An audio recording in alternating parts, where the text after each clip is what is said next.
Hello. Right, Sky Live camera and the Gen 2. Yes, all you need to do is plug it in. You shouldn't need to update it or anything. It should work straight out of the box. I haven't plugged it into this one yet because I don't know what Sky are going to say tomorrow. They're meant to be getting in contact with me. I don't know if it's going to be an email or if it will be a phone call. Have no idea. I told them a time for them to give me a call. We'll see if they phone me at that time or after that time. I did give them a different number to call, but they called on my other number, which is a bit annoying.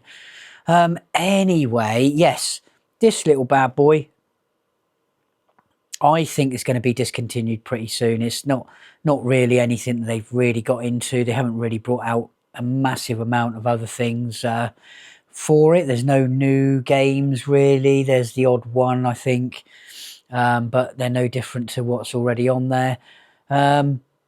It works. To be honest, this works flawlessly with the Gen 2. There's no issues that I've had with it whatsoever. It starts up, goes whenever I want it to go. Now with the Gen 1 was another case entirely. Well, with mine it was. My missus hasn't had a problem with hers, but she's got a newer version of Gen 1. Mine's the very first version of Gen 1, so that's had all sorts of teething problems, and it didn't really like the Sky Live camera. All in all, if they'd put a better camera in here, it might have been a bit better.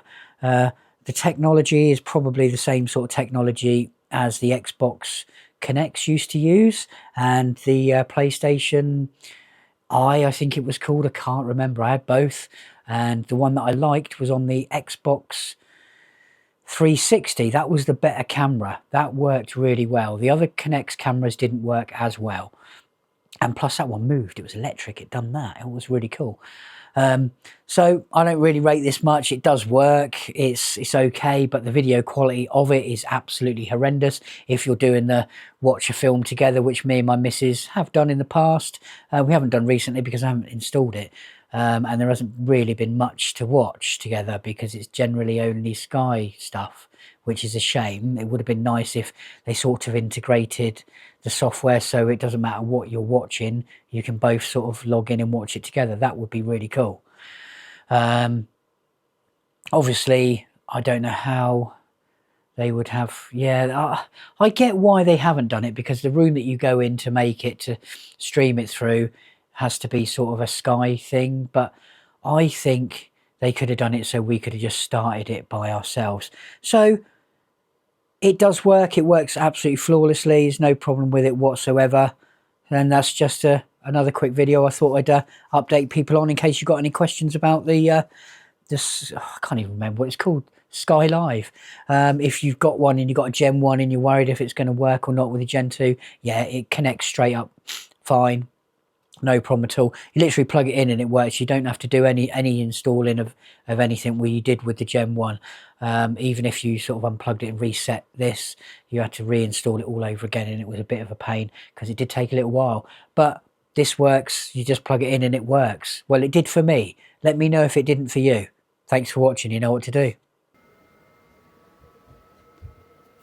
Oh, hello. Right.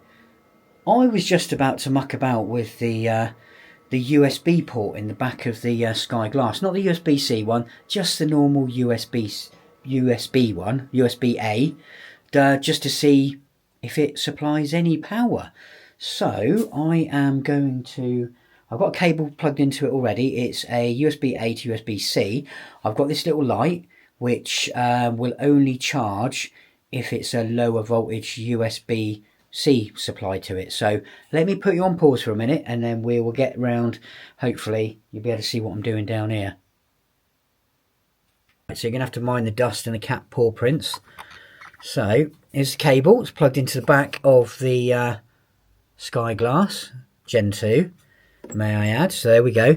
Here is the little block of loveliness, so Ulanzi light. So we'll plug it in and there we go. Yes, it charges. So give me just a second. I'm going to see if this still supplies power. Should have brought the bloody remote control over, shouldn't I? We're going to see if it's still live when the TV is turned off. So we can see it's live there, and we can see the TV is on. Yeah, haven't turned it off yet, so we're still live. Turning it off now.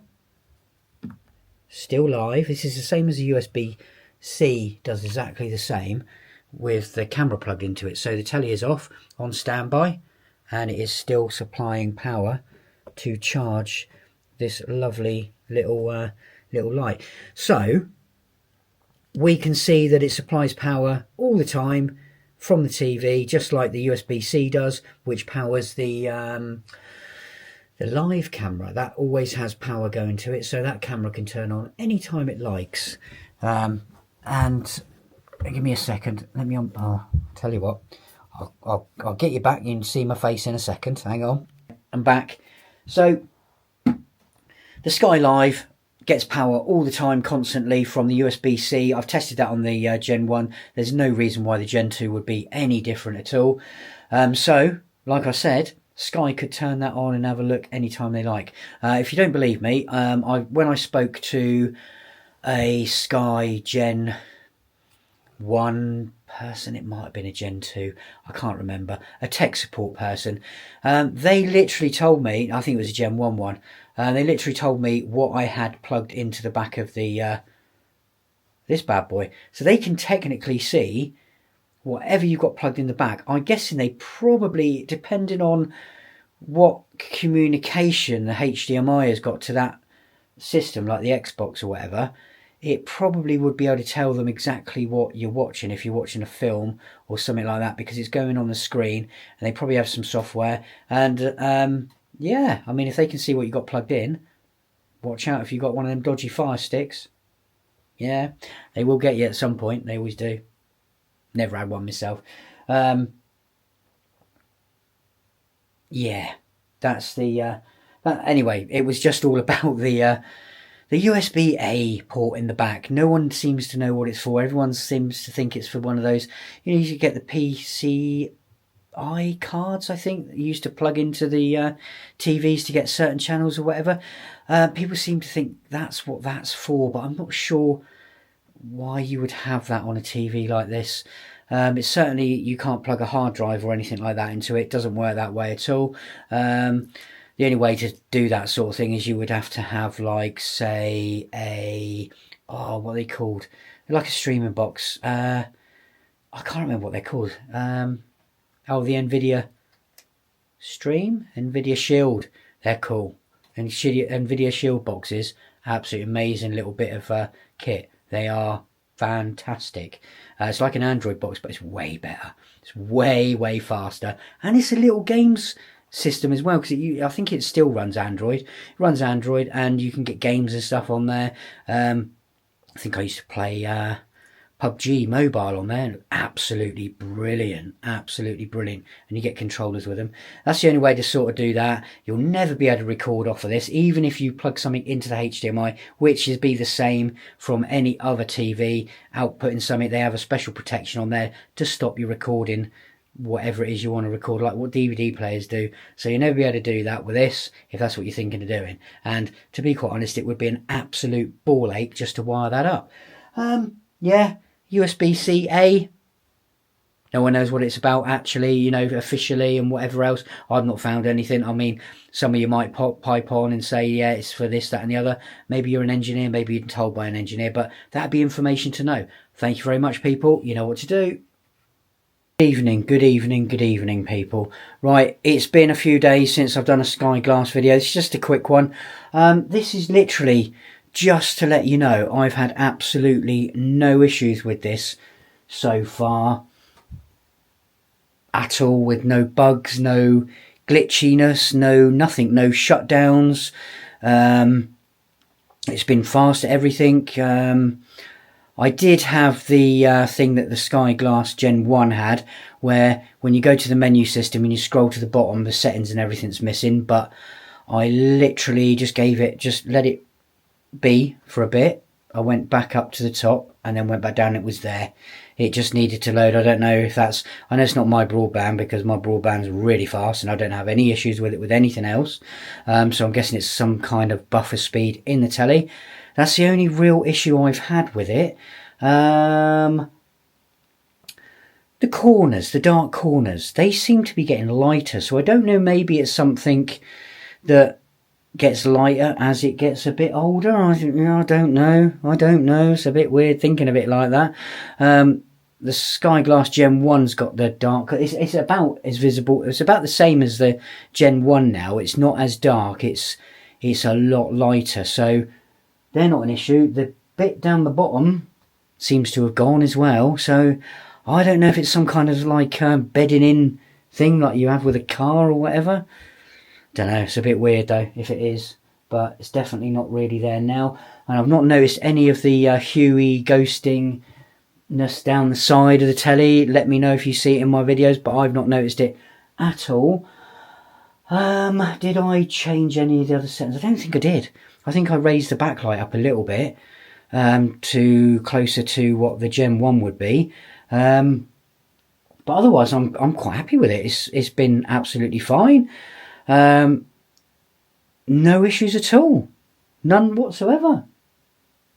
It's just working, which is all I want, which is all I need. I know a lot of you say go and get another TV, but this is just everything. It's easy for me. The sound seems okay at the moment. I haven't got the bass boost on because I don't want to be mucking about with that. I've got the bass boost turned off on the Gen 1 as well. I do still think the Gen 1 sounds better than this. I have mentioned in my other videos and in my comments that over the 4 that I've had, this is number 4, number 2 sounded the best to me in more clarity. These other ones are not as clear as, you know, crystally as what that number 2 was, but that one had the big issue. So can't do much about that, apart from a 5.1 Dolby Digital or 7.1 or whatever they are now. Proper sound system. Not your run-of-the-mill sound bars. They're just gimmicky things. Having a load of speakers at the front, you're not going to get your sound stage unless you can spread those speakers up into all 4 corners of the room or in the middle of the room as well, which I've already got surround speakers for that anyway, some decent ones for that. So all I need is a nice amp. A nice amp. They're actually quite hard to come by now. There's a few online, but it's quite... If you look at the Sony stuff now, anything sort of around, because they used to be quite cheap, they're really quite expensive now, but then that's, you know, everything going up for you. So I did see a 5.1, might have been a 5.2 or 7.1 amp, I can't remember what it was. And it was about 300 quid, and I thought, that's not a bad price. I'm quite interested in that. Until I saw the pictures of the back of the unit. Now it didn't have the decent screw-in or banana plug thingies in the back. It just had the little tabs that you slot a little wire in, and that tells me that it's not a very powerful system. So that was a no on that. So currently I'm in an R about what I'm going to do with that, but the sound, without having to wire up, put loads of wires around the room, because I've done that a couple of times in here, and it is a pain in the arse, you know, running wires around, getting the right wires, flat wires. I've had them going in the ceiling before and dropping down. I suppose I could do that again. There's multiple ways of doing it, but that's what puts me off, is the wiring and the wires coming out of the back of the unit as well, because hiding them's going to be a pain. And I could put them in, I could put the amp in inside a unit, but then it's going to overheat, and then it's going to, its life expectancy is going to go down quite a bit. So not something I really wanted to do there. So I don't know what I'm going to do there yet, but I really don't think the answer is a soundbar. I really don't, because there is...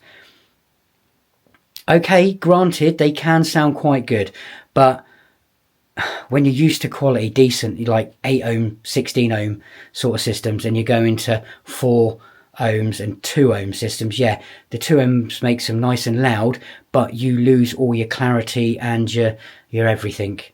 You get so much more when you're using 8 and 16 ohm systems and speakers.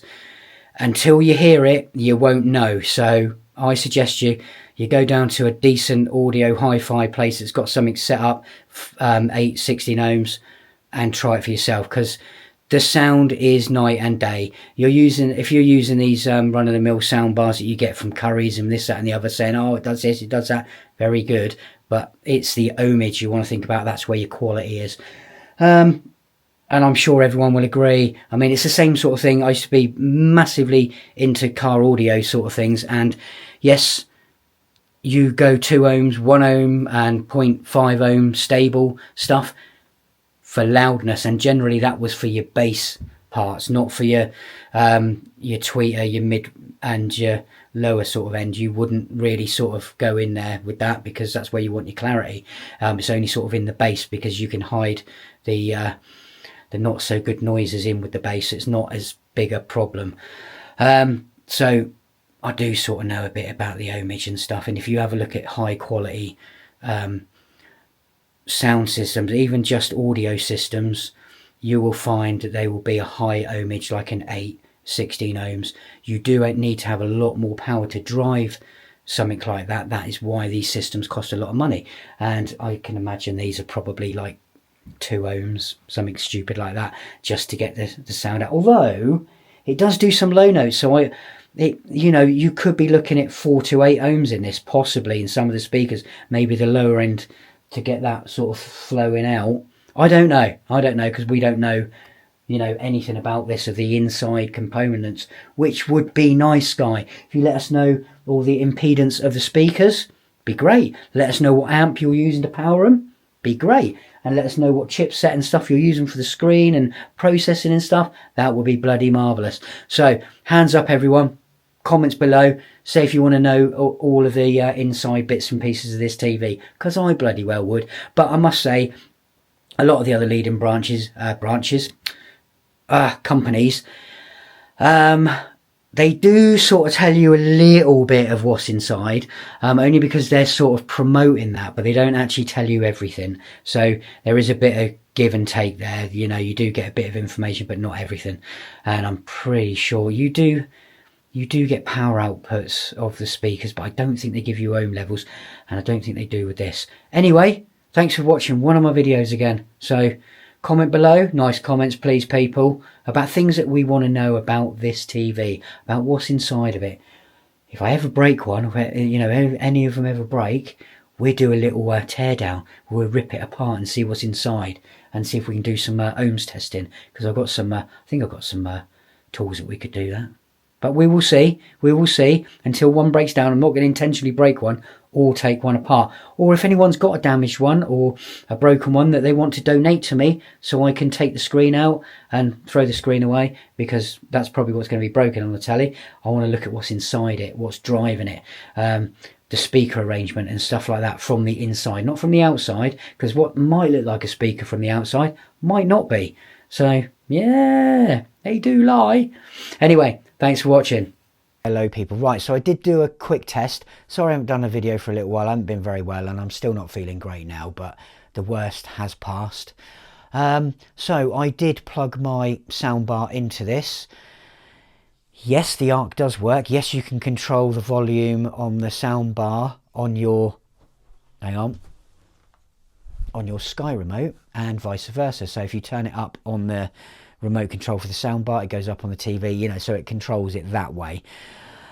However, when putting the I put it in pass through and I tried it in automatic, the ARC still seems to be as crap as it is on the Gen 1 when it comes to sound quality, because I found when you change sort of movie settings on the actual soundbar, it sounds really weird and crackly, and it just doesn't sound right and doesn't sound nice. And this is a Dolby Atmos soundbar.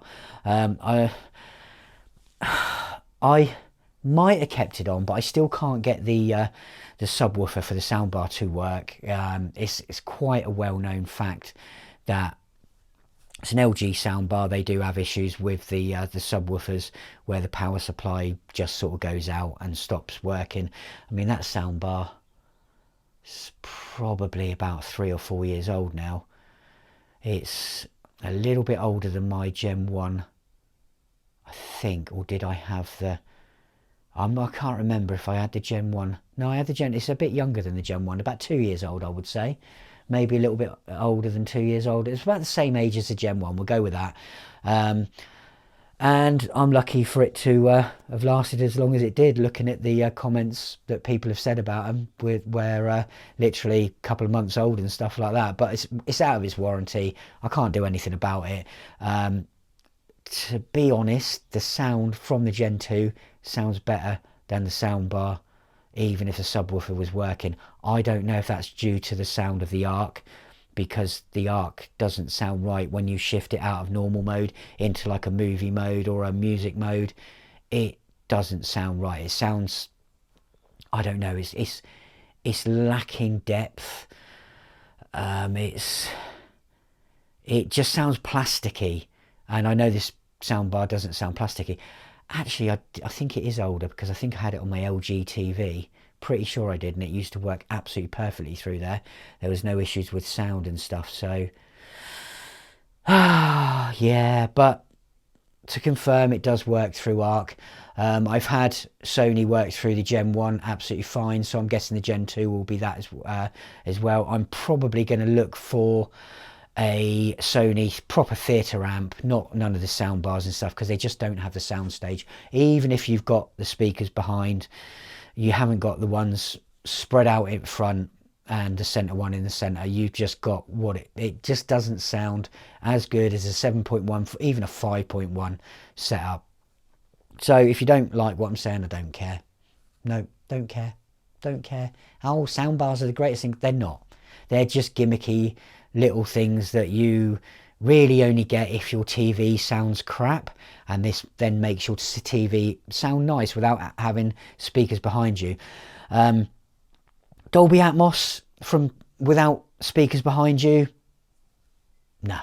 It's like the old days with the Dolby Digital, and you have 3.1 where you have the speakers at the front, 3 speakers at the front, you have, and the virtual surround and all that sort of stuff doesn't really work. You might get the odd instance where you can sort of hear something behind you, which you do get with this TV very occasionally, but not a lot. And it's not due to my room, because it's a pretty square room. I know I do have lights and stuff up for obviously YouTube, which I haven't got turned on at the moment, so it's probably going to look crap, this video. I just realised that. But before I didn't have all this up, so, and it sounded the same. And when I've got proper 5.1 Dolby surround in here, like with my THX Lucasfilm speakers that I do still have, but some of the drivers need replacing because the cones have sort of disintegrated. But that would be, there's going to be something I'm going to do at some point, and maybe I'll do a video on me repairing those. That would be quite a cool little video. But that sounded absolutely awesome. I had no problems with that whatsoever. I mean, the bass bins, they're 12-inch bass bins on those, and there's 2 of them. And they sound absolutely gorgeous. You don't have to have a digital sound for it to sound nice. An analog THX sort of sound sounds beautiful. You won't understand until you hear it. It's not always digital sound that sounds absolutely fantastic, and analog sound can sound a lot better and a lot richer. So yes, the Arc does work. I know it works on Sony. I know some Sonos people have had issues with it, and I have issues with it with LG, so it might not work for you. But I know I didn't really have any issues with it when using a Sony device with Arc. It wasn't even an up-to-date Arc system. It's quite an old sort of HDMI. I don't even think it was HDMI, you know, the latest one. I wouldn't have thought it was, and that worked absolutely fine on that. But it seems to be an issue with LG, and I know people have had issues with Sonos, so it's still rather hit and miss out there for the eArc on the Gen 2, but it does work. You can control. But Sky release apps, so then people can use their mobile phones as remote controls, or all-in-one remote controls, or even get Alexa skill in there somehow, because it's really lacking that.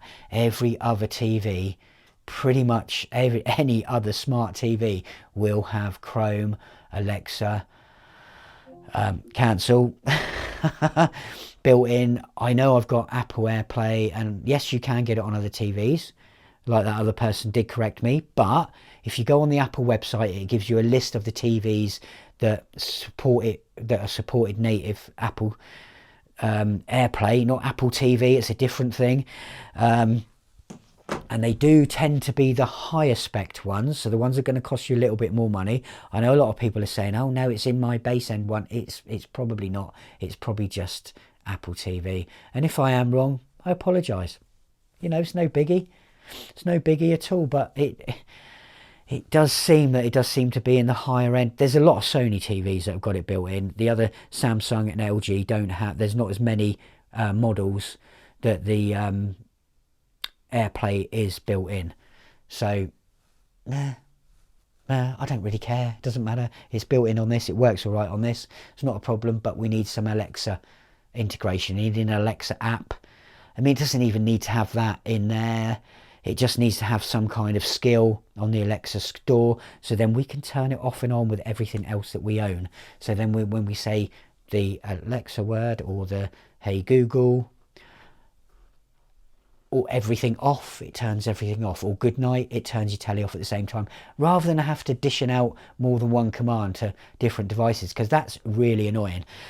Anyway, rant mode off, and any of you trollers and stuff, just jog on. I haven't got time for you. I don't care what you have to say. I don't care. And you're going to say, oh, get yourself an OLED. I don't care. This works for me. This works for a lot of people. And I'm quite happy with this. Oh yes, I did speak to Sky, and I said to them, I'm going to monitor the darkening area at the bottom, which doesn't actually seem to be there now. So I don't know if it's just something where the panel has needed to come alive once it's been turned on. I don't know, and it's really not anything noticeable down the side anymore. Corners, that seems to be fading and seems to be getting brighter. So I said that I'm going to monitor this. They're going to give me a call back in a month. I don't mind stuff like that. That's like me doing some testing and stuff for them. I don't mind doing that, and I'm doing it for you lot as well, so then we can get everything a-okay and perfect on the Skyglass Gen 2. And when they have a second version of Skyglass Gen 2, all these issues should be ironed out. Maybe for the Skyglass Air. What is these cats going to start fighting now? Anyway, I better go before I separate these two, because one just wants to be friendly and the other one's just scared of anything, so he sort of has a moan. So I'm going to go now. Have a lovely day. Thanks for watching. You know what to do, people. We're going to try and find this button. Right, hello. I am going to show you how to use AirPlay with a Mac. So this is this is my Mac Mini screen and Skyglass screen. We've got AirPlay on over there. So let's get back over here, and we are going to do the bit from here first. So what you need to do is get your system settings up, get your display part going. Hope you can see that. Let's drag it down a little bit, get it out of the glare, and plus, and then your Skyglass should come up here if you've already set up your phone, I guess, but we will press that, see what happens. We get a pin number, so this would be different every single time. So that is now, we're not going to extend, we are going to just mirror, because otherwise I can't do stuff from it. It just makes it a bit easier for me for this. So there we go, we have got that there, and on the Skyglass we have got another full screen. So let's have a quick look over here, and this is just something I've been doing in CapCut. I've just been changing the sound, the music. Let's see where the sound comes out. See if it comes out of the Skyglass or my Bluetooth speaker.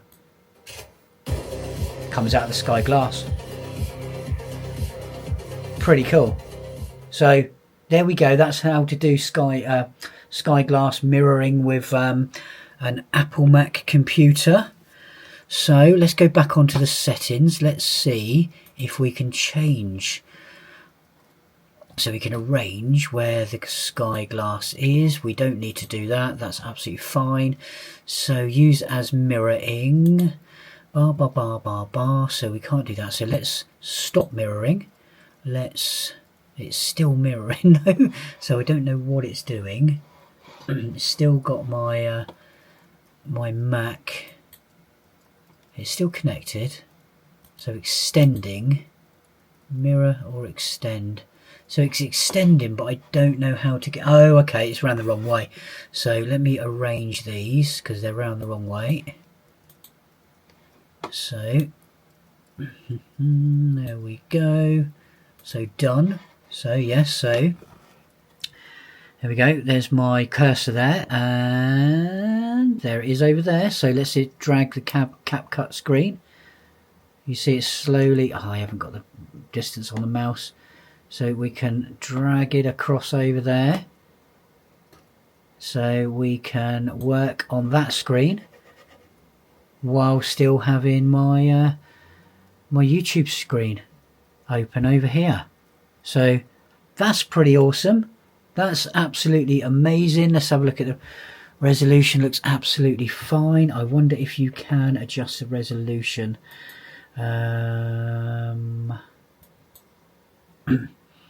No, you can just switch it over. Right, okay. So I don't know why. Okay. Optimize. So that's optimized for the Skyglass now. So if we optimize it for my monitor, doesn't make a massive amount of difference. It really doesn't. But that is cool. That works there. So how do I disconnect? I have no idea. Click that little button. There we go, disconnected. So next thing, let's see if I've actually got any power in this. I have, so that's a plus.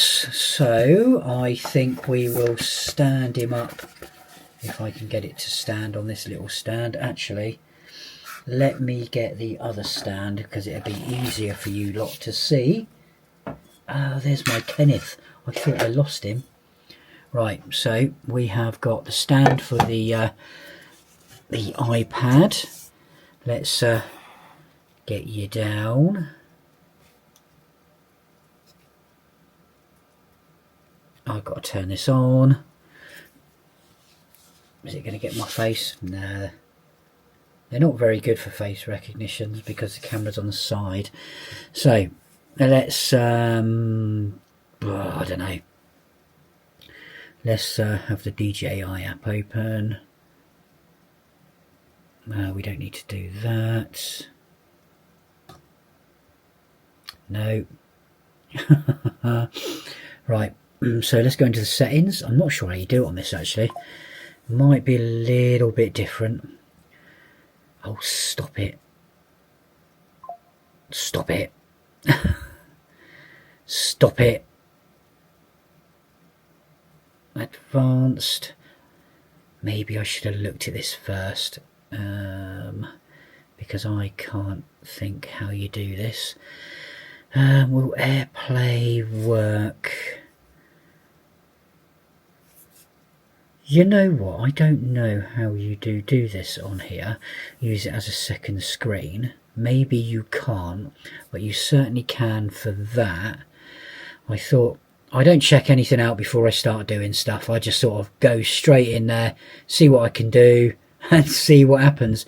And I don't think there is an easy way of doing that. Display default, that's just display.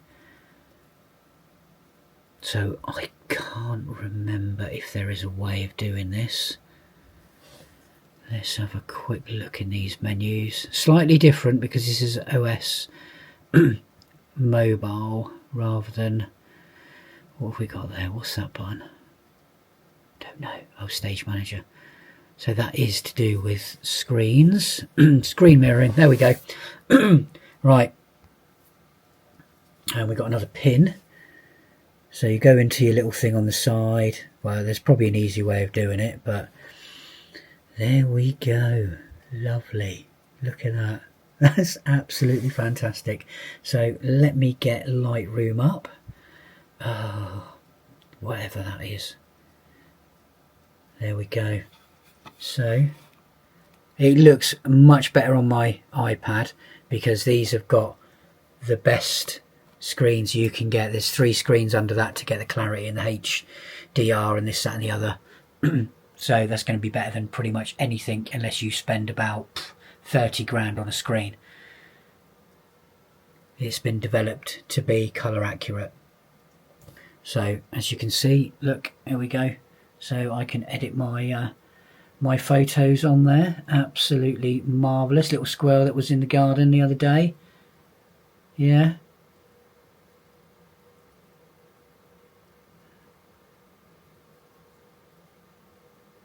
So that's how you do screen mirroring on the Gen 2 with an iPad or a Apple Mac computer.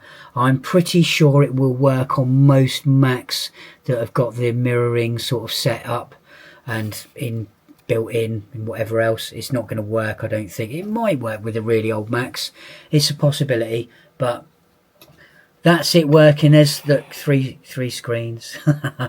There we go. So you know what to do, people. This was just a quick tutorial of how to do this with a Mac. I know not a lot of you are going to have Macs, but I do apologise. That is just how it is, and it works. I'm guessing Sky have gone with Apple because it's pretty much seamless with sort of this sort of thing, and there's no latency there at all. There might be a tiny little bit, but nothing that I would worry about whatsoever. It's just bloody brilliant.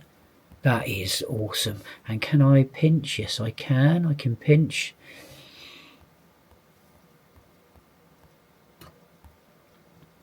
Absolutely great. Absolutely wonderful. Works like a dream.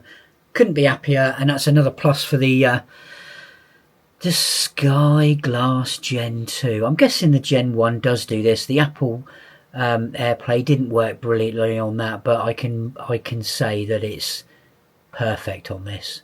My phone hasn't dropped connection.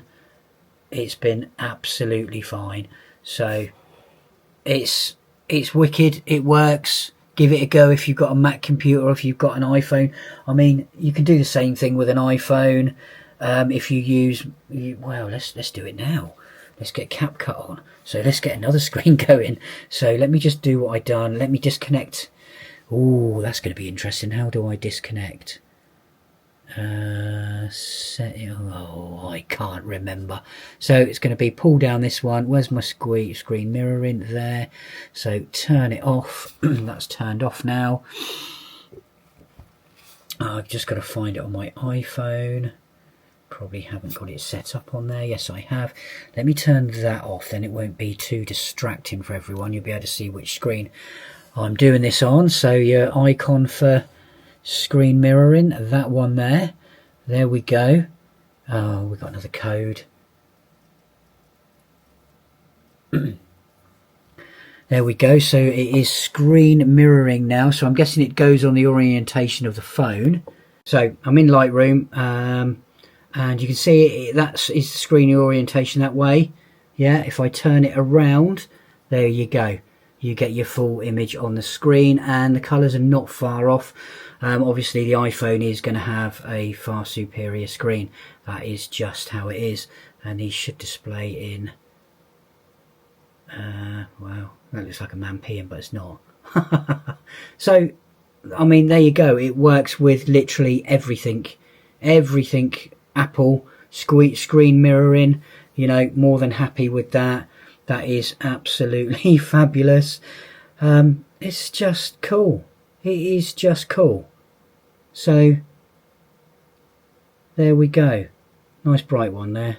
It probably doesn't show great in the camera, but it works. It's amazing. So you know what I say, people? I've just given you a tutorial on how to let me see if that's you can do. Swipe away. No, you can't. So you've got to disconnect the same way, which is just like that. Stop mirroring. Absolutely amazing. Absolutely amazing. Really happy with that. Let me turn you around.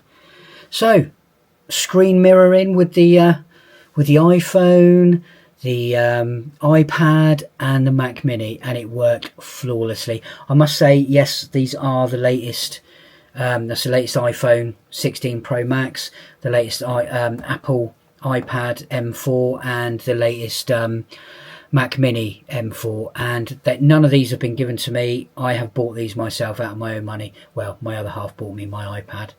Thank you very much. And obviously the birthday present of the Mac Mini. So thank you very much again. Anyway, thanks for watching, and do please like this video. You know what to do, people. This is a mixture, Skyglass and Apple video. So, and it was pretty much every Apple device I own except for my old iPhone, but we don't need to put that in there. Anyway, thanks for watching. Hello. Sorry, I got to format the memory on the old microphone by the looks of it. And sorry, I was just looking to see what on earth the cat's belting around the garden for. Anyway, it's been a lovely day today. I have still not heard a damn thing from Sky, which pretty sure that's getting really close to 48 hours, if not over. But tomorrow, if I've not heard from them, I will be giving them a call to see what they say, because I have noticed that this TV has got the mistiness, the fogginess, cloudiness coming up on that side as well, just like the last one. I've tried to get photos of it, so I'm pretty sure this one is going to be going back. And this one does look like the screen is curved and tucked round on that corner, but not on that corner, which is really weird. I mean, you might notice in the background, possibly, you might notice that it's slightly blurry on the edge, but it's really hard to see. You only notice it sort of every now and again. On the last TV, it was more noticeable on the reds. This one, I would say, it's sort of noticeable there. It was then. Sort of on greys on this one, so it's a bit weird. So I'm going to be phoning them tomorrow if they've not phoned me or contacted me via email or something. I've checked my junk mail, checked everything. Oh, I will also put some pictures and some video of what someone sent to me of the damage of the TV with the lines down. This is the second one. This is another one. So yeah, not good, Sky, not good. Your quality control is not there. Whoever's making these TVs and shipping these TVs and storing these TVs for you is not doing a very good job. And if I was a company like Sky, I would take serious legal action against the company that is supplying the TVs and is meant to have built the TVs or whatever. I know that there was someone claiming to be a tech on here saying that they didn't like to let their babies go. Really? This? You didn't want to let this go? I can understand why. With all the issues that I've had and the other people have had. Sound like Porky Pig then, didn't I? Anyway, it's clear as day there are quality control issues. That's not even software issues. I'm guessing the ones that you had on the bench were absolutely perfect. Perfect screens and whatever else. This has got a lovely waviness when you turn it off and you look at the screen, and I can imagine if any of my friends come round and I've got the TV off when they come in, they're going to say, what on earth's wrong with your TV screen? And I'm going to tell them, that's how Sky sent it to me. That's if it stays here. I really do need to have serious words with Skyglass. Yes, I have been looking at other TVs, some LGs. I would love an LG, but what I do like to do is to test different TVs out, not the TVs that everyone's got and everyone knows everything about, because that's just boring, isn't it? I was thinking about the Fire TV, but I've got to look into that a bit more. I've got to look into a lot of things. I need to hear from Sky first to see what load of bollocks they're going to spew out this time. I mean, it's been texts that I've been getting hold of apparently, but I just think they're people that have been trained in what to say to you if you phone up and you've got a Skyglass problem. Anyway, I'm going to insert the pictures and the video here.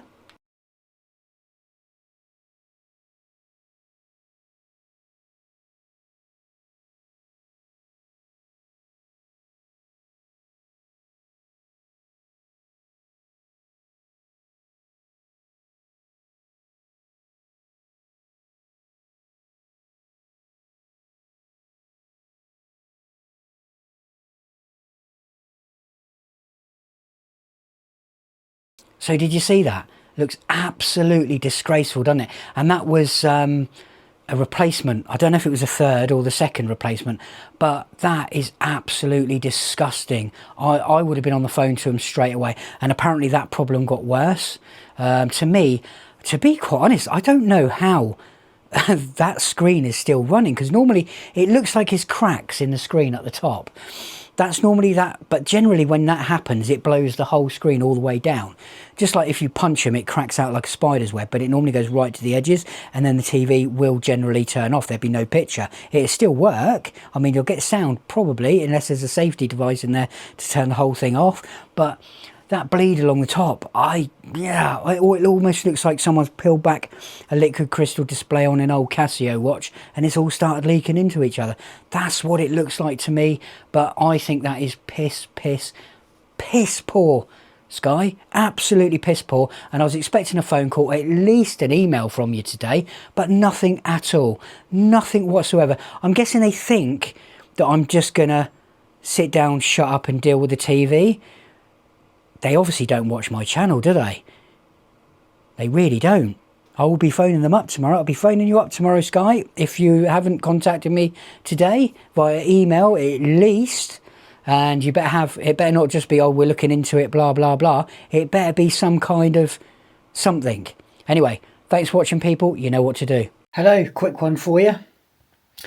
It's just restarted itself. I was watching one of my own videos and got to the end of it, and I went to go back and choose something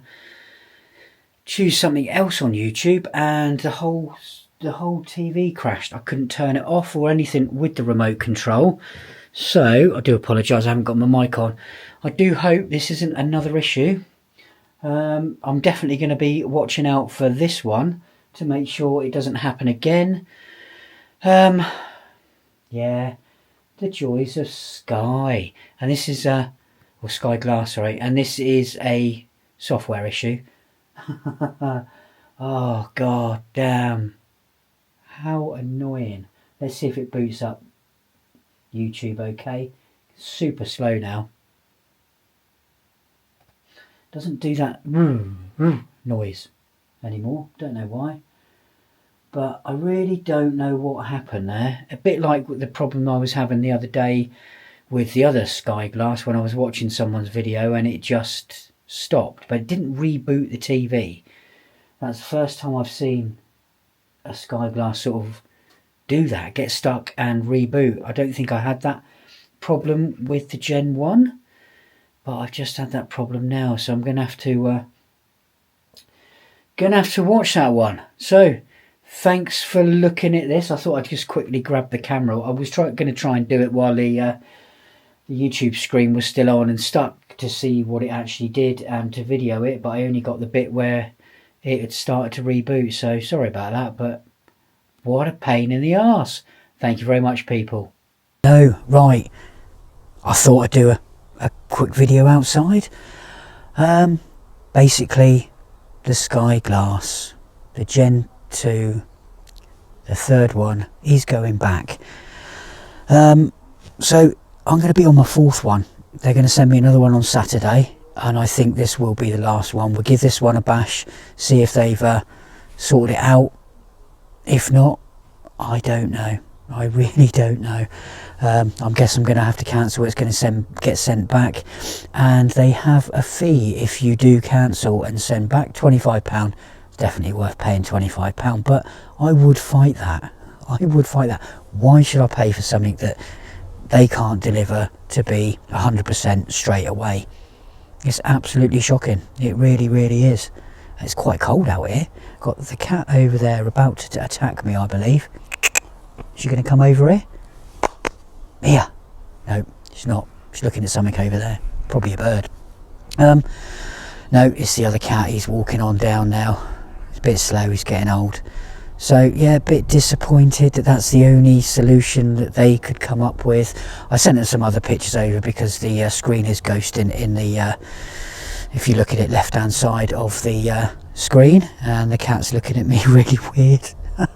And the other cat looks like she's going to attack him. He hasn't noticed her yet. He will do in a minute. So yeah, disappointed. It doesn't look like they're making these TVs properly at all. It's a damn shame. It's a damn shame. They should have at least left it in development for, I reckon, another good 6 months to get it all ironed out and sorted out, literally ironed out, because my screen looks like it's a crumpled up bit of tin foil that's then been trying to be flattened out. That's what my screen looks like. It's all right when it's turned on, you notice it more when it's turned off, but when there's dark sections on the TV, you know, dark like nighttime or whatever, was completely black, you get horrendous reflections off it. It's really reflective, like this one that I've got here. It really is. This number 3, really reflective. I just don't think they put the reflective stuff on it how they should do. So there we go, another quick video, and we'll do another unboxing. I suppose I should put my other unboxing. I'll tell you what, I'll tag it on to the end of this video and we can go from there. I've got to try and find it now, see if I've still got it. I'm sure I have. Anyway, thanks for watching. You know what to do. Oh, right, so Gen 2 seems alright at the moment. A few little niggles still, but I thought I would go through some of the menus that you might not know and you might know, but we'll have a look at stuff. We'll have a look at the operating system as well, because apparently the tech did tell me that these are running on a different operating system. So I will go and have a look and see what's on the Gen 1, and I'll go and have a look and see what's on this one. So keep watching. Right, so let's have a look at these side by side. Sorry, I've got screenshots of the OS. Right, so both of them are running, hang on a second, both of them are running Entertainment OS 1.3. The build version, they are different, but I'm guessing that's because they're different TVs. Although the build version on the Gen 1 is QS 034.023.04p, and the build version on the Gen 2 is QS 034.030.00p. So that does seem newer on the Gen 2, which it should be. Hardware model, that is going to be versions, so that's not going to make any difference there. Remote control version, firmware, exactly the same. Now, where is he? UI versions on the Gen 1, we are looking at 1.126. And on the Gen 2, we are looking at 1.125, which would tell me that that's an older version. Right, so the next thing that I noticed that was different, platform version. So on the Gen 1, it's 7.9p 31S1 and on the Gen 2 it's 7.9p 29S1. so there again you're looking at an older version on the Gen 2. I don't know what this means, no idea. Was there any other differences? No, I don't think so.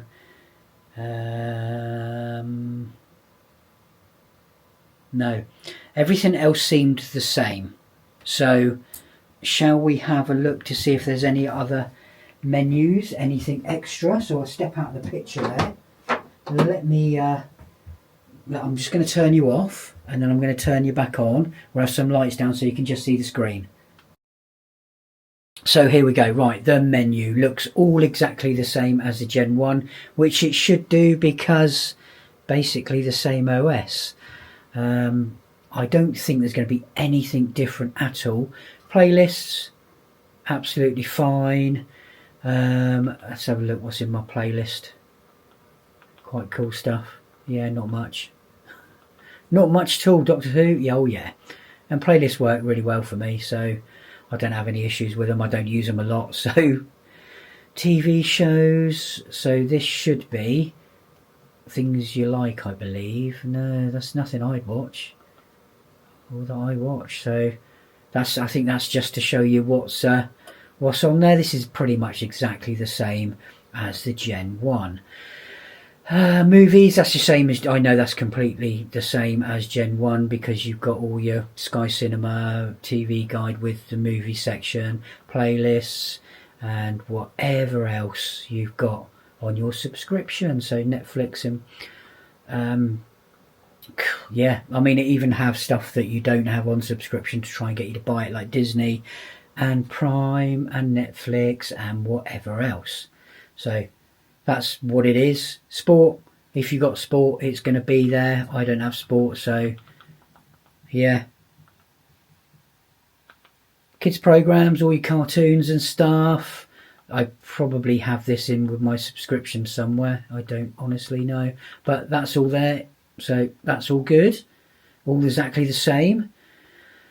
There we go. All news and rubbish that if you believe, you know, you believe, but you know.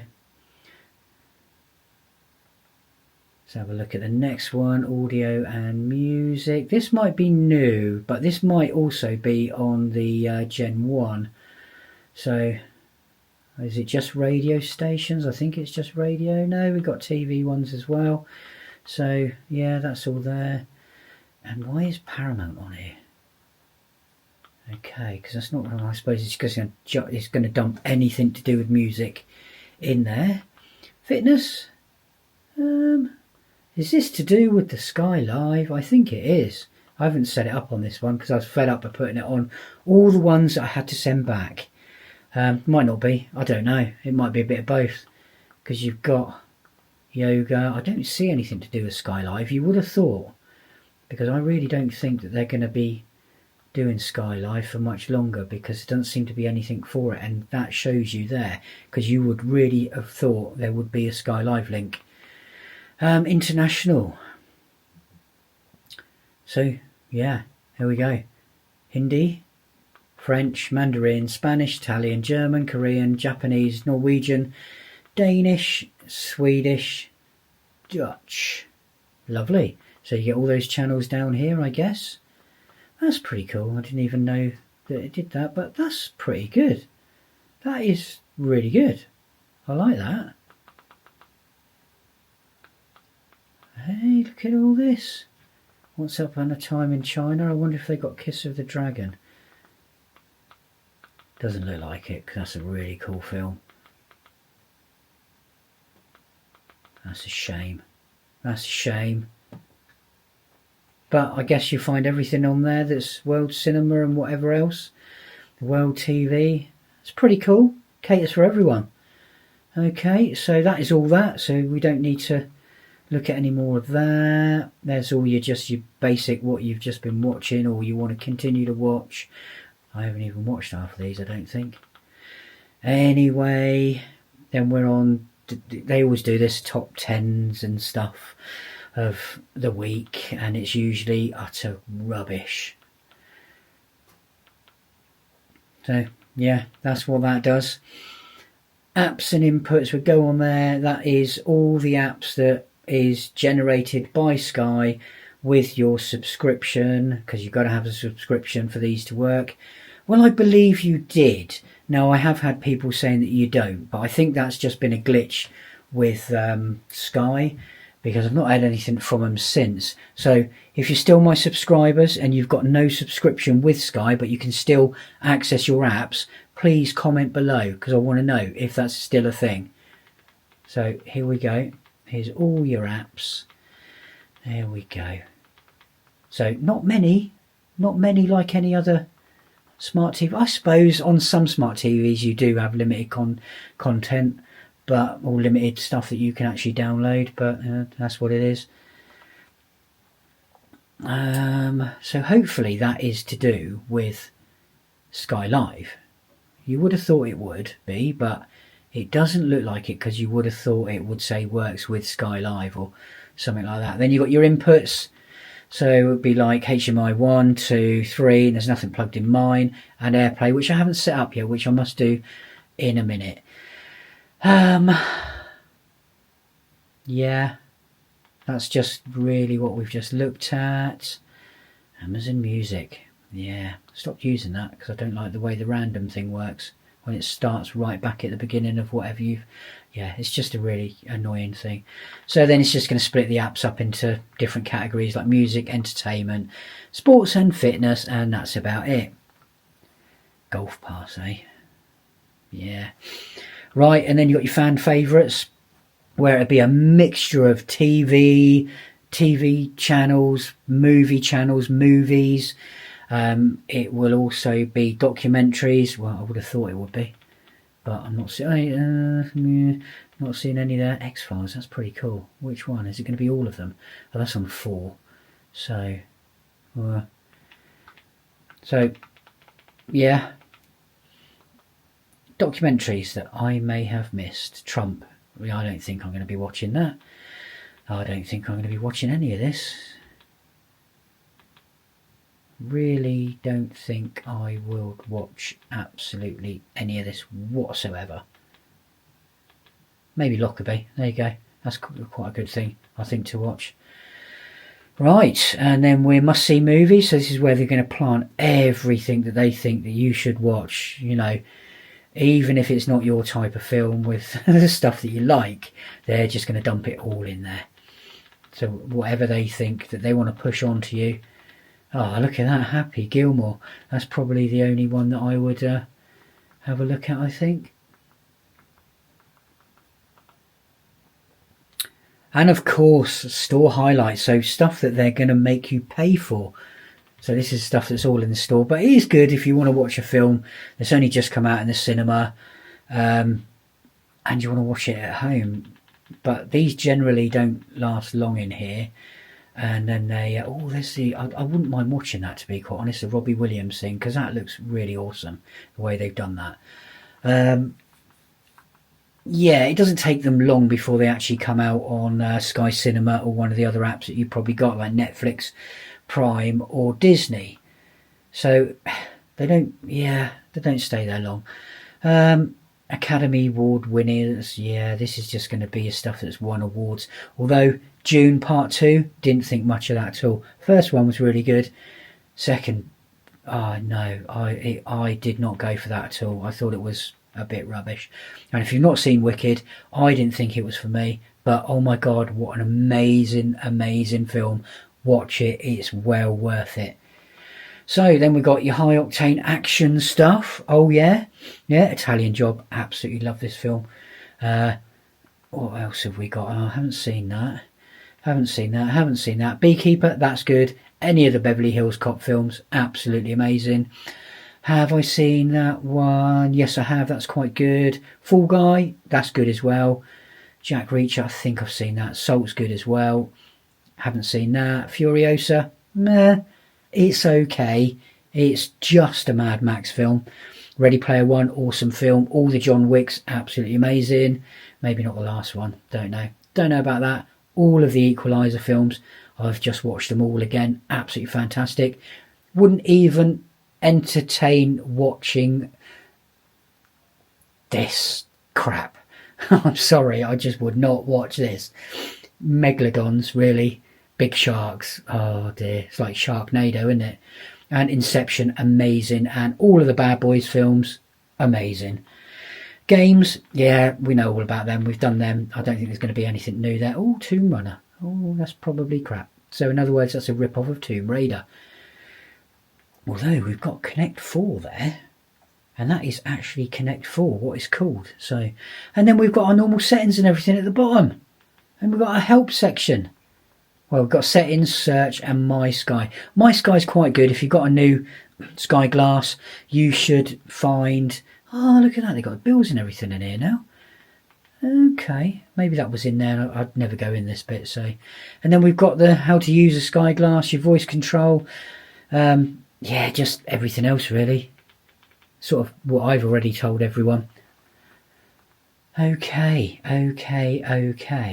So, see if I can get back in the camera, see if you can actually see me. Shall we just move it? We just move it there. Hopefully I'm in shot. Probably not. Let's move it up a little bit. I must be now. So, basically, if you can actually see me, Alexa, Studio Light on. Not going to work. Alexa, Studio Light on. Alexas love to ignore me. What I must say is the voice control on the Gen 2s, actually from the TV, is as good as it is on the remote control, or was on the remote control on the Gen 1. So I've got no issues with using the voice control on the actual on the remote control, and now on the TV. If it can hear you, you've got to remember that the microphone is going to be closer to the speaker, so it's going to hear itself more than it's going to hear you. So you are going to have to talk louder to the TV if your volume is quite loud. That's just physics, really. Is it physics? Who knows? Who cares? That's just how it's going to work, because it's got to try and listen for your voice while it's got the sound coming out and going everywhere. This one, the sound is about the same as the last one I've had, number 3. Now, I preferred the sound that came out of number 2 because that sounded a lot clearer. There was a lot more clarity to it there. This doesn't sound as clear. This sounds just like the Gen 1 to me, except this has got the bass boost turned on and the Gen 1 doesn't. So the Gen 1 is technically bassier. This one's not, I would say, as clear in sound definition. The highs, basically, the clarity, the highs and the spit, yeah, not the bassy stuff. A lot of you like bassy stuff. I prefer the sort of clarity now with the hint of bass sort of in the background, like a nice Bose system or something more high end. Anyway, that's really about it. We've done the menus. I've just told you about the OSs, and a bit confused why this is updated. I do have a video of when it was first turning on and how long it took and the problems there. Might be something that I upload at some point, I don't know. But yeah, it's what it is. I have noticed that the corners of these are sort of slightly dark, which I didn't know. I've never noticed it before, and it's exactly the same on the Gen 1. So it's not an actual picture issue that is on this, on the Gen 2.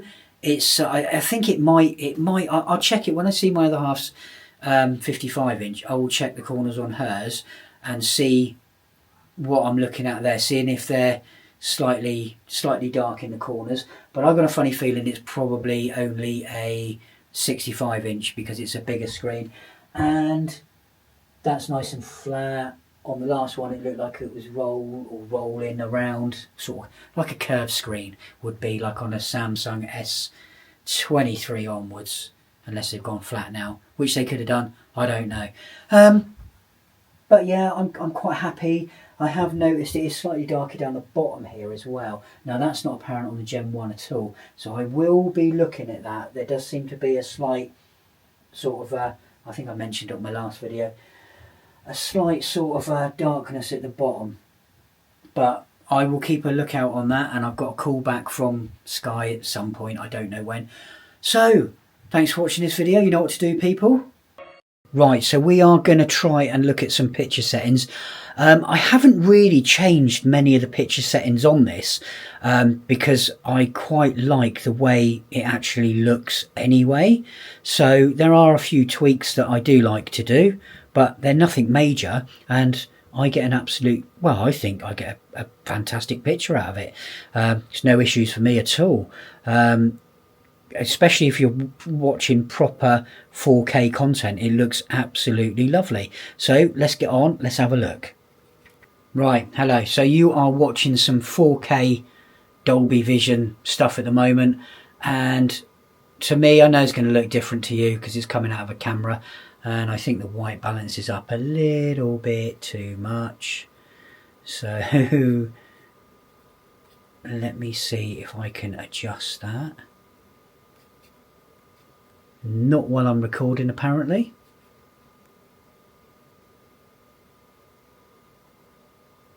But I'm sure you get the sort of idea there. It looks absolutely fantastic. And I'm just going to pause you, and then I'm going to go over my picture settings. Right, so we just watch a little bit more of this. A little bit more. There we go, polar bear looks fantastic. That looks really, really good as well. All in all, I'm more than happy with the picture quality of this TV. No issues at all there. It looks bloody lovely. It is brighter, it is clearer than the Gen 1. I can definitely tell you that. The sound is pretty much the same, so there's not a massive amount in it. The second one that I had was there's a bit more clarity to it, so it did sound a little bit better. So let's dive into my settings. Very, very simple, my settings. Let's go all the way to the bottom. Very, very simple. Let me just make sure something is on here.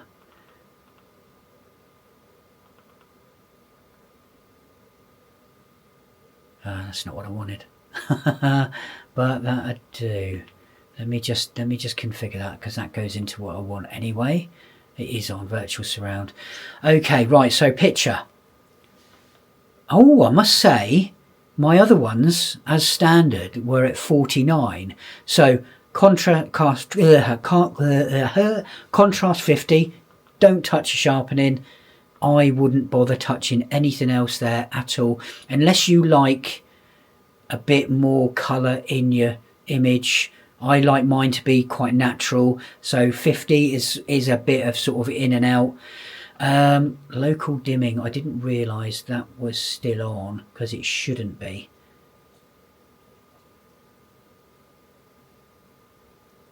So I normally have that turned off, but you can notice the difference there. It is not as bright, so I might leave that on. Colour space management, I would leave that alone unless you really know what you're doing, because I think the way the picture's set up is absolutely fine. So let's go back into the other menu. So I'm going to the picture menu. Oh, why is my backlight at 100? Because I never set my backlight at 100. That must have been the Sky people that were here. So my backlight, I thought it was a bit bright. I always set to 60. So let me have a quick look at what picture setting they left this back in. So let's go back to lovely YouTube. Custom, it's in custom. So they must have, I'm wondering if they done that, because this TV was tested before they let it go. So I wonder if they bounced up that backlight, because I would never have had it up at 100, because that's the way to wear a TV out really, really quickly. It doesn't need to be at 100. 60 is where I would have it. I don't know how on earth it got to 100, because I didn't see them change it. Yeah, standard. Let's have a quick look to see what this does do. Oh, it doesn't bloody show you, does it? Doesn't give you all direction zoom. Never really mucked about with these, because I don't think you need to. Oh, I don't like that. Let's put it back on auto. That's where it needs to be. So my HDR picture, I always have it as bright. Let's just see what happens if you press it to dark. I don't know why it keeps going light and dark like that, because none of my other ones have done that before. And I always have the Dolby bright, which is sort of standard anyway, so I might muck about with them in the future. And I have UHD, default streaming, because that's what you want. Otherwise it will always, nearly always, go to HD, even if it's in Ultra HD. A lot of it will play back in HD, so don't have it on auto, always have it on UHD. This might make a difference to some of you, because some of you might think, oh, it's got a really horrible picture, and that is probably because of that. Let me also see if I can find a trailer or something that plays. I tell you what, it might work in YouTube. So if you press the three little buttons, no, right. So this is not, even though it says it's Dolby Vision, it's not, because you get a little thing up on the right hand side. See where night mode is? Hang on. So this is not Dolby Vision at all. If you press your little three buttons, where night mode is, it come up saying Dolby Vision there when it's playing Dolby Vision content. Let's see if I have got some Dolby Vision in Oh, I don't think I've signed into Prime yet. Just going to pause you. I'm going to sign into Prime because I know that there's some Dolby Vision stuff in there. So, because of copyright infringement and all that bollocks, you're only seeing the corner of the screen at the moment. So, when you press your little 3 buttons, this is on Netflix, that's how you can tell that you have Dolby Atmos and Dolby Vision running through the TV, because it will come up there. Anything else, like you just seen on that thing that we were watching on YouTube, was meant to be Dolby Vision. It really wasn't. So the only way you're going to be able to do it is to press the 3 little buttons on the remote. The little, hang on, let's see if we can see you. No, you can't see it. It's too dark. 3 little dots are just below the power button on the remote control, and that brings up that menu there, which shows you what is playing in. If it's Dolby Vision, if it's Dolby Atmos, that will tell you. If it's not there, it's not playing in Dolby Vision or Dolby Atmos. Now, Ultra HD, I'm not sure. Let me see if I can find something that is just Ultra HD, which is probably going to be a nightmare to find, to be quite honest, but I will have a look. 4K, okay, so let's see if this is actually, if this comes up saying 4K.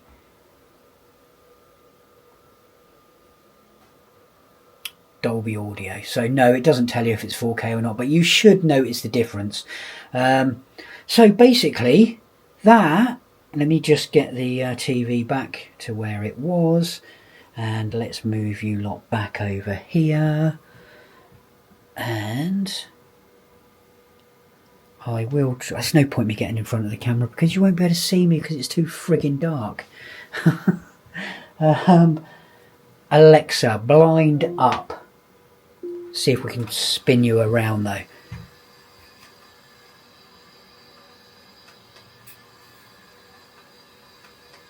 I'll be lit by the TV. No, I'm not being lit by that either. And let's just punch out on here. If I can get that to do that, it's not going to do it. You're going to have to turn you off. Give me a second. Sorry about the poor lighting, but that is my my settings for my Skyglass Gen 2. There's nothing special. You just need to make sure if you think the picture's bad, you need to check that what your source is going to the picture. I mean, when it's playing in 4K or Ultra HD or Dolby Vision, I think it looks absolutely bloody lovely and bloody marvellous. It just looks nice. There's no issues with it at all. It's not too bright. You just did see me turn my backlight down, which, yeah, I didn't realise why it was up that that high. I really don't know why it was up that high. Absolutely weird, unless it was already set that high, but we did sort of do the backlight when they were here. So really, really, really weird that is. So anyway, there you go, picture mode. I think some of you others did request some other things, but I'm not sure. And if there's any other companies out there that would like to get in contact with me for if you want me to review any things, products you've got, tech problems, tech products you've got that you want me to showcase on a video, it's not a problem. I've had a few things from some people, from some companies, and it's good to work with you. I don't mind doing it. It's fun. It's something different. It's different to Skyglass, so don't mind. Yeah, get in contact with me and we can go from there. Thank you very much, people. Thanks for watching. Oh, you know what to do. And lots of comments. We like comments. Even if you're going to have a moan, I'm probably going to ignore you. All right. Thank you very much.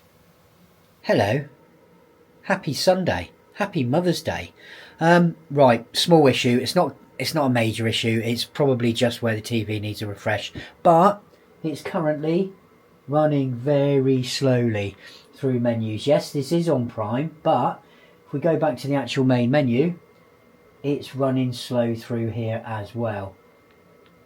Alright, it's picked up a bit of speed now, so it's not too bad, but it's it's a thing that shouldn't be there. It's a thing that shouldn't happen. Are we back to speed yet? No, it's still running very, very slow on Prime, going through the menu bit. So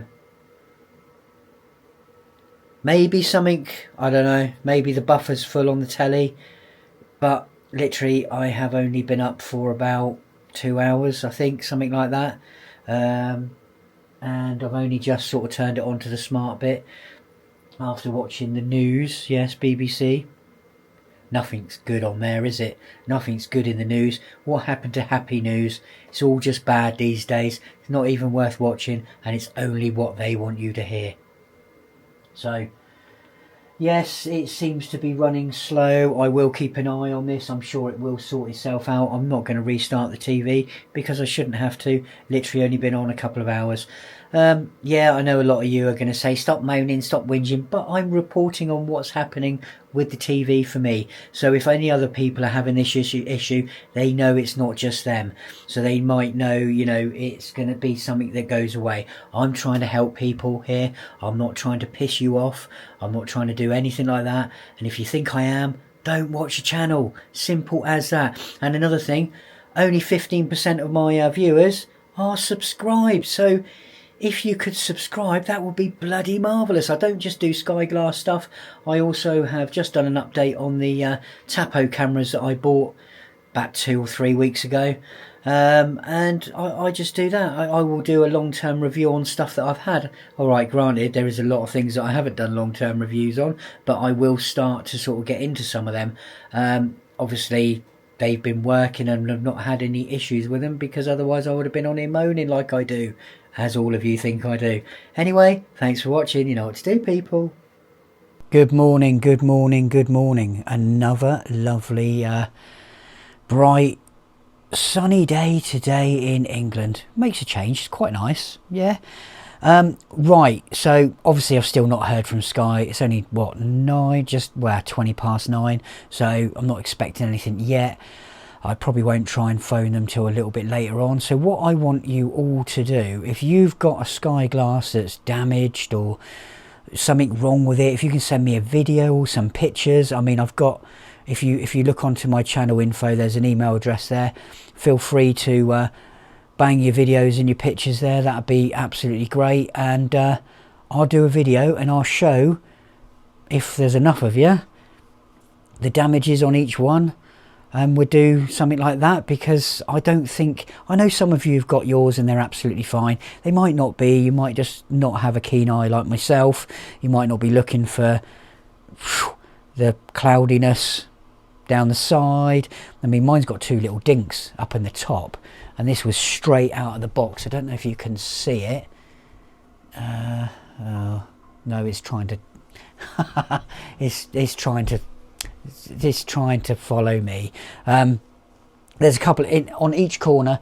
There's a couple of little dinky scratch type marks where obviously the box has been not packaged properly with that crate foam, not foam stuff. They've got the crate paper stuff they've got in there, and obviously the cardboard has gone through and it's rubbed. They're almost circular sort of lines, so it does, you can't really notice it until you're close up, but it shouldn't be there. Anything like that, any little defects, any screen issues like what I showed you in the last video, because that's pretty bad, and they apparently those got worse as well. So I think they creep down the, like ink dripping down the screen. Shouldn't happen.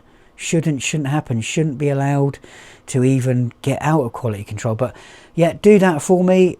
You know, we can make a video of that. Maybe Sky can or will see it and then actually realise they do have problems, instead of trying to fob people off, because that's the sort of feeling I'm getting from them, is they're just trying to fob people off with these subpar TVs, these TVs with problems, and they're just trying to brush it under the carpet, like they did with the whole thing when they updated the software and nobody could turn their TVs or pucks on.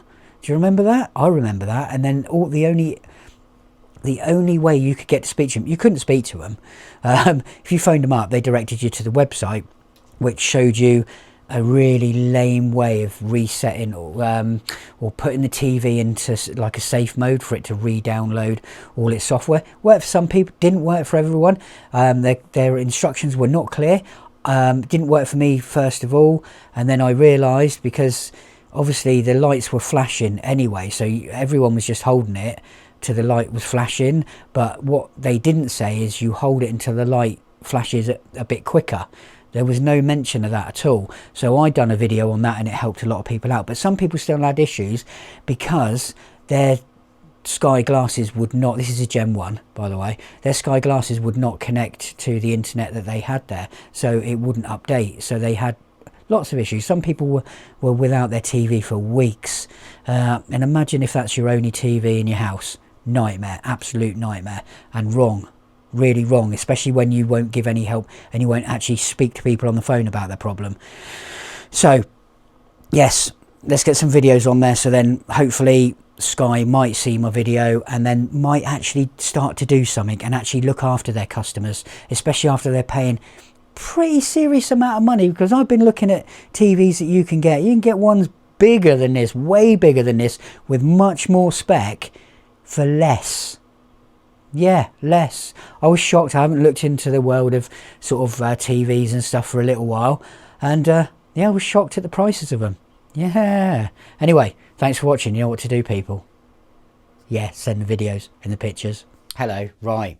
So I have got the Sky Live camera set up, and we are going to go through a few of the bits. Hopefully it's going to work all right. How I've got, you can sort of see me in the reflection of the TV, because this one is still quite reflective, just like the last ones we've had. Let's see if I can remember how to do this. So here we go, and we're going to test the Sky Live running on the Gen 2, which I'm guessing it will absolutely fine, because I think I did test it with one of the other ones, but I haven't had to install anything. You literally plug it in, it's already pre-installed. Let's give it a go. But yeah, the screen is very reflective. It's way more reflective than the Gen 1.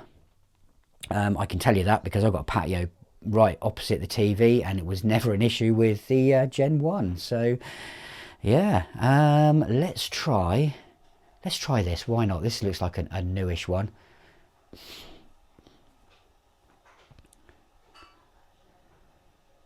Any time today. Still quite slow at loading.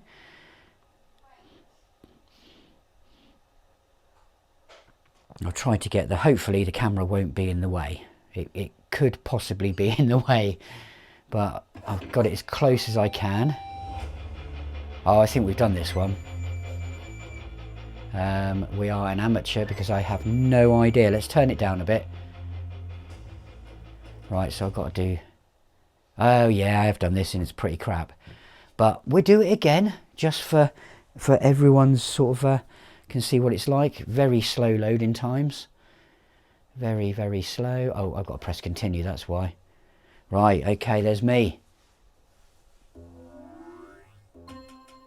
I don't know what I've got to do. I don't know if I've got to hit them. Oh yeah. I've got to defend myself where they are.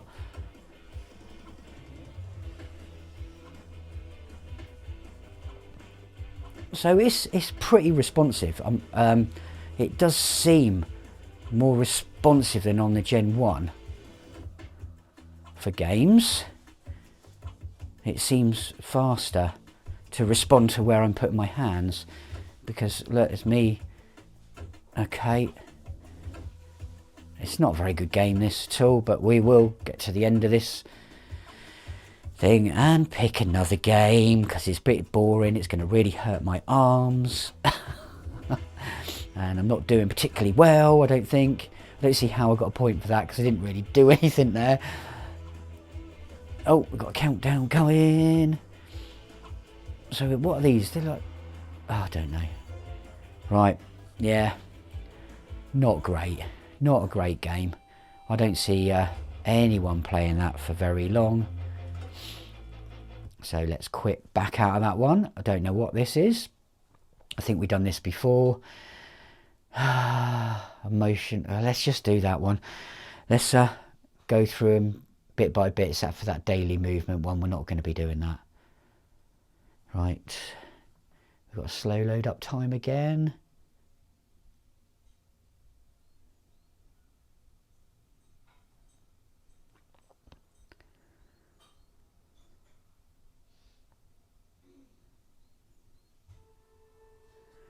This I remember is pretty boring as well. It's just literally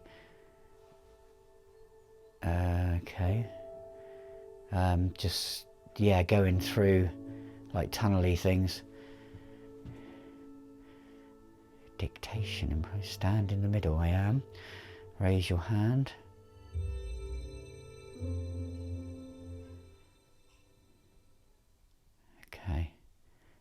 Okay, that's pretty simple. So forward to go forward. That's really quite, that's very, very responsive, I must say. And lean back to go slow. And I can get these power-ups. I think they're power-ups, I don't know what they are. Actually, I should imagine this is actually not bad. Some cool music. You don't need your arms. You can spin round. I don't know what happens if you hit that. Do you lose points? So we can do that. I don't know how many lives you get when you crash into these things. See how fast we can get it to go. It doesn't seem to go that fast.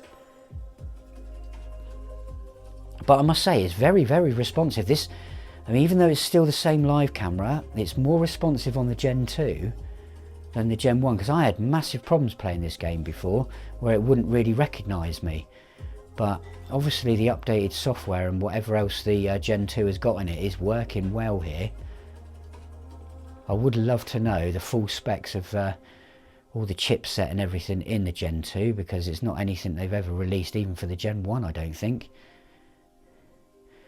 I'm sure they probably would have to, if they're selling it in curries, they'd have to have like a full spec for people to see. I would have thought. I might be wrong. They might not have to need to reveal that at all. This is quite a tranquil little game. It does feel like I'm going around the same bloody bit over and over and over and over and over again. Let's play it up a little bit here. Oi. Damn. There we go. So that's that game. It's not bad. I didn't raise my arms. I'm trying to exit. Oh, settings. Right. We're not going to do that. No, thank you. Not interested in that. Tennis. I've done this before. This is pretty good. This is a bit like Wii tennis.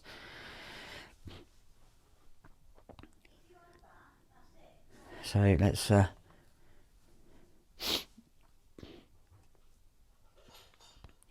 obviously this one's not already downloaded properly or fully into the TV already. Yeah, same company that makes it by the looks of it. Oh, it's a bit laggy there, wasn't it? Calibrating. I'm a lefty, but I've got a fireplace in the way, so it's going to be a bit of a problem there. Should have done the switch player preferred hand. What?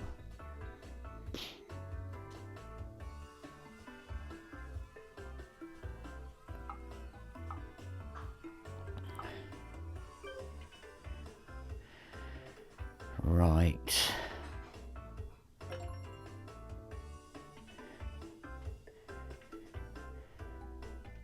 Racket is not required. Yeah, lateral movement. Okay, and I've got a cat here.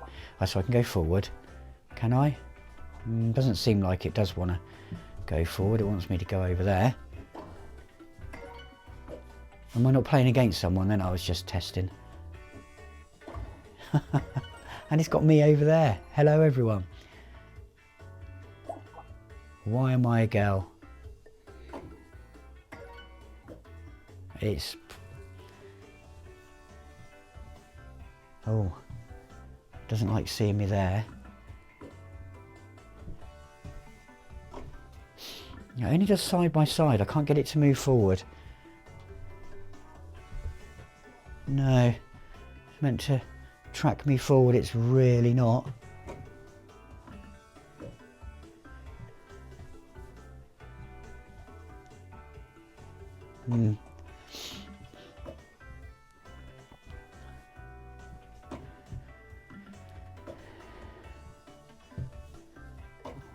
Okay, so I can only do backhand there because I'm left-handed. So why are you... Right, okay, so it wanted me to do that. Right, okay, that's my fault. Oh. I can't go any further, otherwise I'm going to hit my wall. Surely it can see that. Oh, it's not going to let me do anything until I get all the way over here. No, I can play through the wall if you like. Come on. Surely it can see there's a wall there. Right, I've got someone on. Right, he's going to...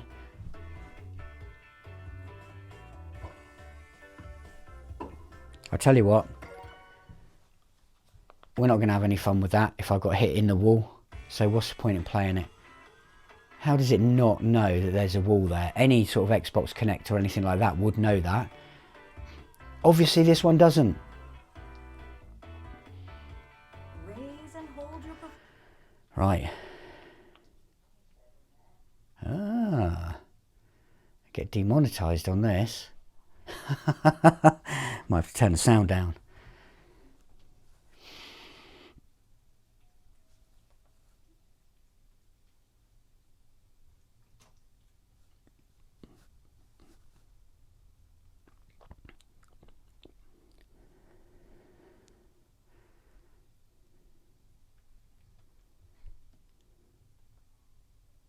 Right.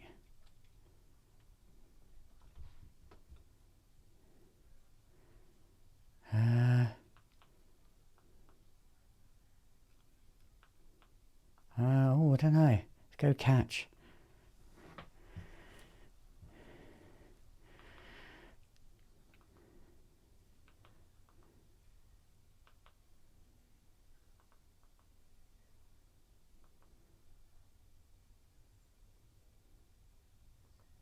I'm gonna...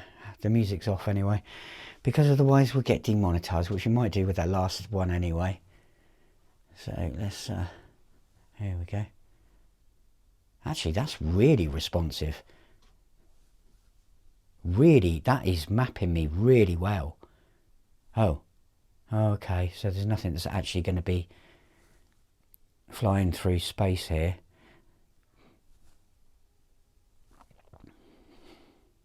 Oh, that's two hands, right, okay. I get it, right, it's going to teach me how to dance really, isn't it? This isn't going to work for me. Oh, man. Okay. Yeah. It's mapping me really well. That's my whole body, and that is working really well. My arms especially. So, yeah. Pause and we're exiting out of that because it looks a bit boring. See, that's the thing with these games. They're all very, very samey. All very, very samey. There's nothing. We know Fruit Ninja. Are we really going to do that? There, let's have a look then. Let's have a look.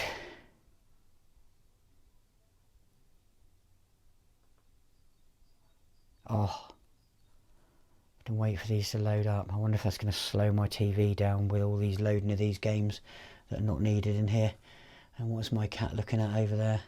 I don't know. Oh, she's looking at another cat over there. That's probably about a good 30 metres away. Next door's cat. Right, she's probably watching and see what the hell I'm doing. Here we go. Position your body here. Yes, I've done that. There's my body. Hello. Okay, so I did press it. Okay. Oh, yeah, that's tracking me all right. That's tracking me very well.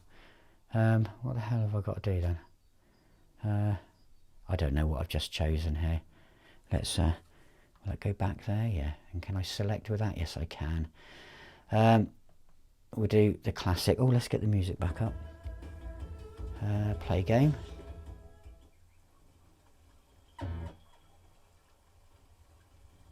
I'll tell you something, the Dolby Atmos worked really well then. It sounded like it was behind me. I'm still in the middle. Yeah, look, here I am. I'm not very good at this. I'm going to keep my hands up. Actually, this is a lot better than I have seen. The graphics are... Oh, I quite like this. Oh, watch them bombs.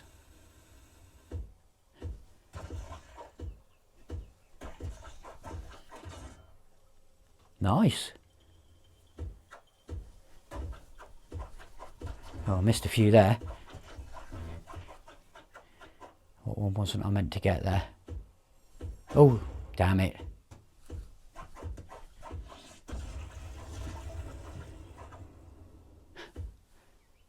The cat's gone, my dear. Ah, but that's pretty cool. That's tracking me really well. Really well. I like that, but we're going to move on to the next one, which is one of my favourites. I love bowling games. And this is like Wii Bowling as well. It's probably not as full on as the Wii Bowling, but it's okay and passable. It's good. Just hope the camera doesn't get in the way of the camera.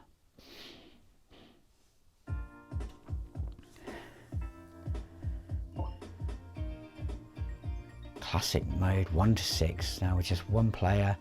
How many frames? Not that many.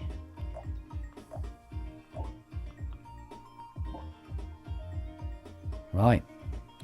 Might do 5, we'll see. See how long it takes. Doesn't let you choose though, does it? Here we go, there's me. I'm left-handed though, so would have been nice if I could play left-handed.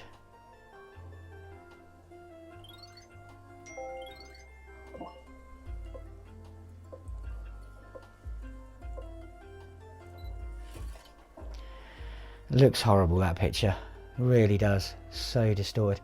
Oh, you can choose a lane. That's tracking. Yeah, that's tracking all right. We'll go with that.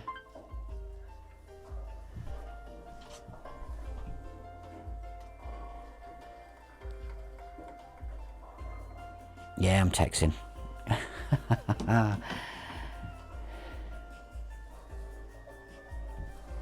Oh, I think the camera gets in the way.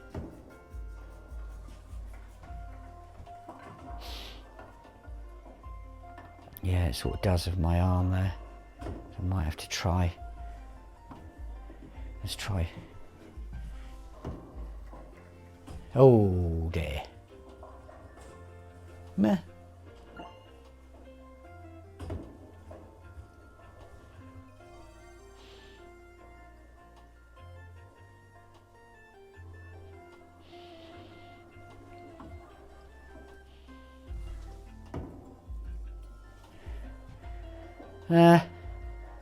Seem to be able to get the speed.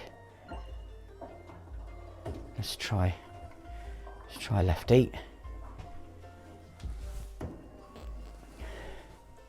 Oh, nearly had a split.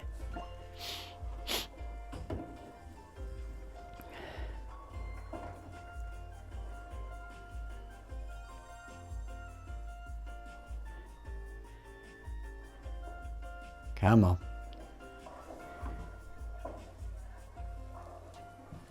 It seems to track body well. Oh, that wasn't very good. I don't know what happened there, but nearly a strike, so I'm not going to moan at that. It did seem to bounce off the... probably would have been better with my other hand, to be honest with you. Oh, dear God. It doesn't track speed and stuff very well. It might be because the camera's in the way, but...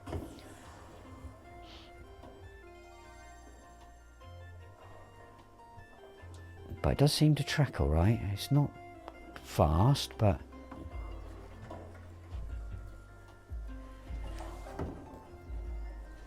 Oh. Oh, not bad. It's going to be a nightmare to get those two.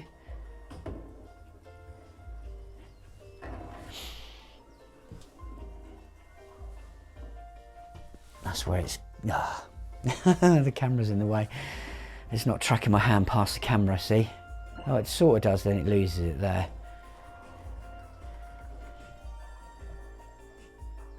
The camera's there.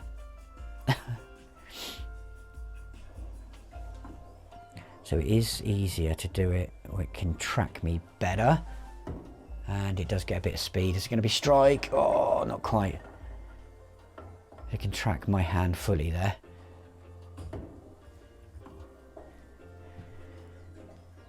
It's a little... Oh, maybe? Yes! A spare, that's what it's called. Not a split. So, hopefully... Oh, yes! So we should get another go.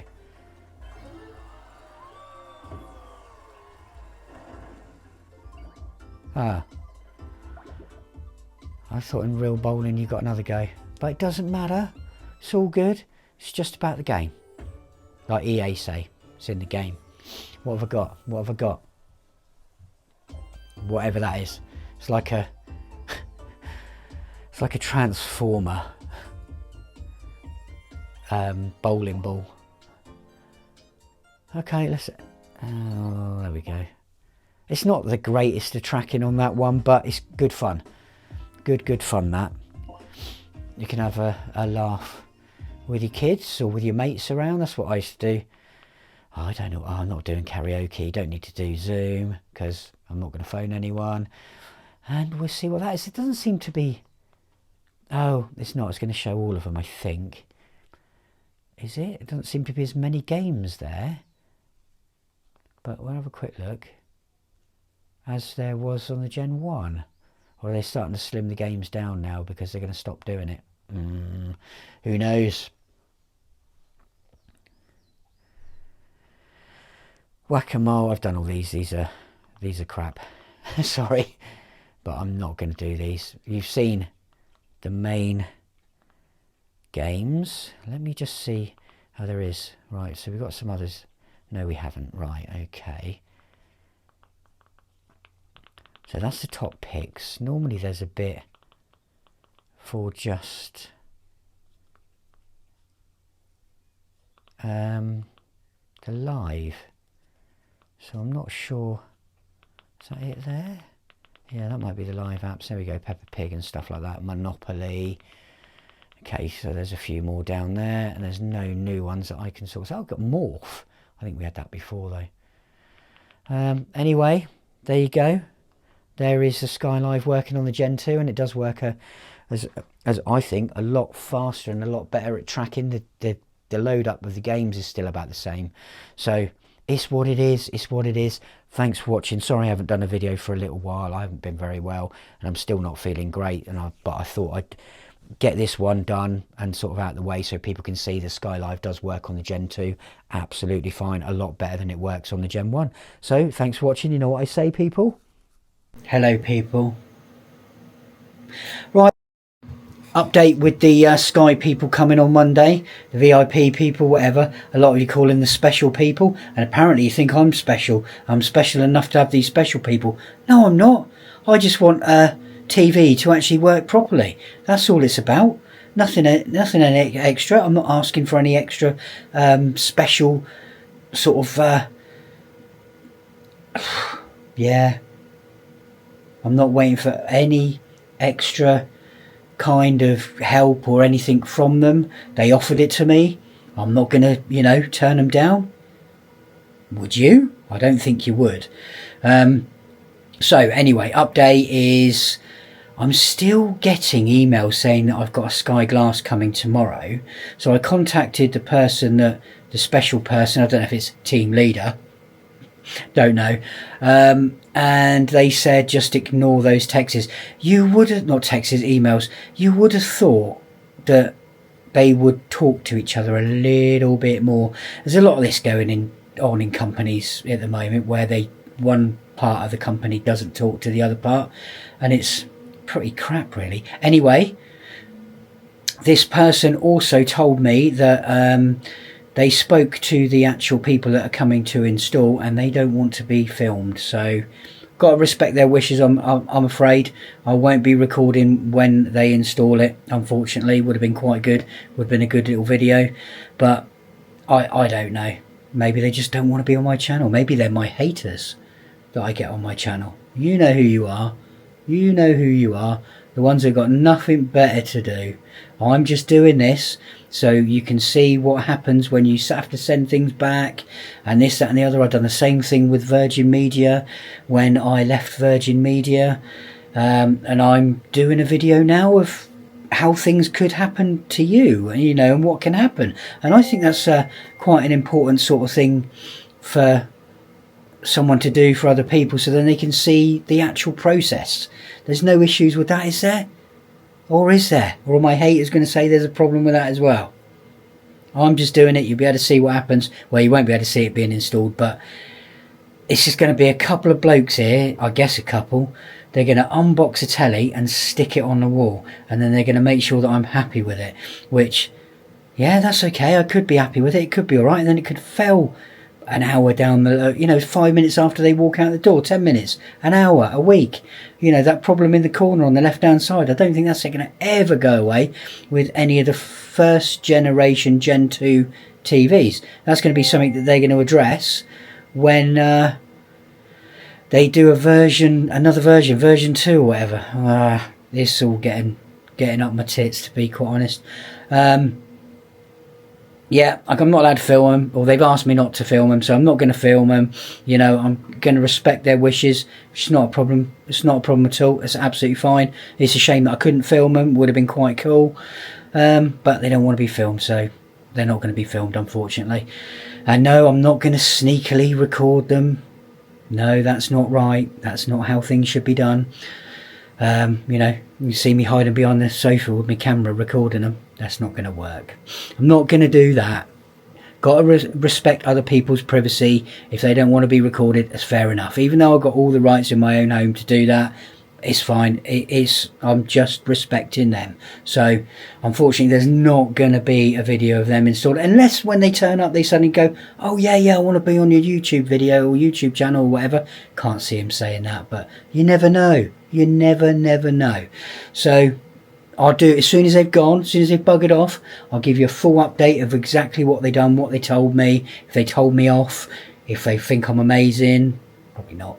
And yeah, we'll go from there. We'll see what the telly's like, see if it's still got the same problem on the side, which I think you could just see then. You can see in some of my videos, if you keep an eye out on the TV in the background, you'll see it. And I'm expecting that to happen on the number 4 that's going to turn up. So anyway, thanks for watching. Just a short video. Just thought I'd just keep you updated. Thanks for watching. You know what to do, people. Nice comments, not any of your hateful comments. Hello, people. Right, so the issues continue. So this is a bit of a different issue. Let's get you down a little bit. And it's not just something I've noticed, it's something that my other half noticed. While watching some YouTube, and then we were watching, oh God, I can't remember, we were watching some kind of film.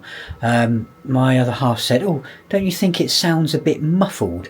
And I said, oh, yeah, you are right, it does. I thought that, but I thought it, but then I thought it was myself. So I'm having sound problems, and I cannot get over what on earth is wrong with it. I've had to turn the bass boost off because it's doing exactly the same as what the Gen 1 did and have the rattly, horrible sort of sound. It's only noticeable more if you've got the TV in a lower volume and it's trying to get a bass range out, and it just doesn't seem to be able to handle that bass range, and it sounds all distorted and just not very nice. And that is when I started having the other issues. So I mean, I turned the bass boost off. I've got the enhanced speech thing on, so it should be nice and clear, but it's not. It's got clarity still to it, but it's muffled, and I really don't know what's causing it. I will speak to Sky at some point about it. They have been trying to call me to see you know, how I'm getting on with this. I haven't had a chance to speak to them because I've missed the call each time, and they're meant to be calling me back on Tuesday, and they know it's better to call me after 6 o'clock, but they haven't been doing that. So bit naughty, but it's not really. It's just what it is. So I will speak to them about it then, and also about the. It does seem to have a line at the bottom, which is pretty much there all the time. It's not easy to see. It's just a very slight dark haze line at the bottom. That's something that's not really bothering me anyway, but the sound thing is, because at the moment, whenever I watch literally anything, it just doesn't sound right. It doesn't sound nice at all. There's no body to it. It sounds cheap, like a cheap TV. I know a lot of you are going to say, oh, it is a cheap TV, but I'll stop you there, because there's one thing that with the Gen 1, it's always had a nice sound quality, nice bit of bass in there, because it's the actual unit is quite thick. It can house some half decent speakers and drivers in there that can drive the better sound that you'll get out of a really flat TV. And then everyone will be going, oh, but you can get a soundbar. I've got a soundbar up there, and I couldn't get it to work properly with the Gen 1, and it's a Dolby Atmos one, and I ended up just getting really annoyed with it and unplugged it. I also had a 5.1, or might have been 7.8, it doesn't matter what I had plugged into it, but it just doesn't sound as good as what the TV does. Well, it does, it can do, but it's a lot of fiddling around, a lot of cocking about and having things set up, and I've done that back in the days. I've got a full set of THX Lucasfilms speakers just sat in the other room in storage. The bass bins are massive, 12-inch subwoofers, twin subwoofers in 2 boxes. The centre speaker's as big as a PA speaker. They're proper cinema speakers, and I've just fed up of all that, you know, because you need all the space for it. You need either wiring or the wireless stuff, and then you get issues with that. It's just a ball ache. And I thought it sounds nice for what it is, absolutely pucker. But at the moment, it sounds lacking of everything. The bass is still there, and you can sort of hear the clarity there, but it doesn't sound right. It sounds muffled. There's something wrong with it, and I really don't know what it is. And my cat's just come in. Good, because I can shut the door now. So thanks for watching, people. I am going to do another video on linking or using the Skyglass as a second screen for my Mac Mini. I forget what they're called. My Mac Mini M4 and the iPad M4 that I've got, because I believe you can share the screen to this. So I'm going to try that out and see what happens. So we'll go from there with that, and yeah, hopefully it'd be cool, because that'd be great with the iPad M4 to be able to get my photos on there for editing. That would just be bloody lovely. Anyway, thanks for watching. Oh, and if any of you know what the issues might be with the sound, if there's another setting in here, I've been over all the sound settings that I can find, and I cannot find anything that makes any difference whatsoever. But by all means, put it in the comments below. But none of your shitty stuff, oh, you should have got a better TV. I don't care. We're talking about this. We're trying to sort this out, and other people's that have issues with this TV, or, you know, having the same issue. That's what I'm trying to sort out. I'm not trying to sort out, oh, you should have bought another TV. That doesn't mean anything in this video at all. It's all to do with Skyglass and people with Skyglass. So if you don't like it, don't watch it. Thanks for watching. Hello. Right. Yes, this lovely beast, Gen 2. So the problems. Yes, I got loads of people saying that I'm moaning. I'm not moaning. I just expect a level of quality that I don't feel that I am getting from Sky here. So the issue that I had with the second one, the image of the screen, it is still there, and that screen does look rolled. No matter... It's not as rolled as the last one, and if you look this side, that does look slightly rolled as well. But the problem is on this side of the screen. Now, I don't know what's going behind that. I mean, if you look at it here, the screen looks like it's going like that all the way up. It's that tells me that the panel's not been fitted correctly, or not glued down properly, or maybe it's come unstuck. I don't know. But there is still, I still get the sort of hue around here every now and again. You might even see it in the videos you're watching now, probably not, because this is a cartoon and it's solid colors. It mainly shows itself with what's it, dispersed sort of colors, and then you sort of see it clouding. And it does look curved there, and it does look curved this side, but that side looks more curved than this side. The top and bottom don't look curved at all, as in curved in, like a Samsung phone. The older Samsung phones, I think the new ones are all flat, where they have curved edges on the screens. So the next thing is, on this one, there's a slightly dark line all the way along the bottom of the picture, same as in the corners. The corners are dark. They are dark on my Gen 1, but they're darker on the Gen 2. I don't know why. That is just how it is on here.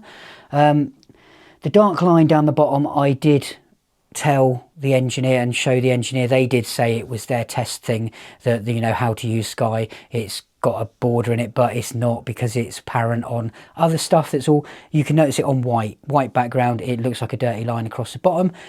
When this TV first came, it refused to turn on.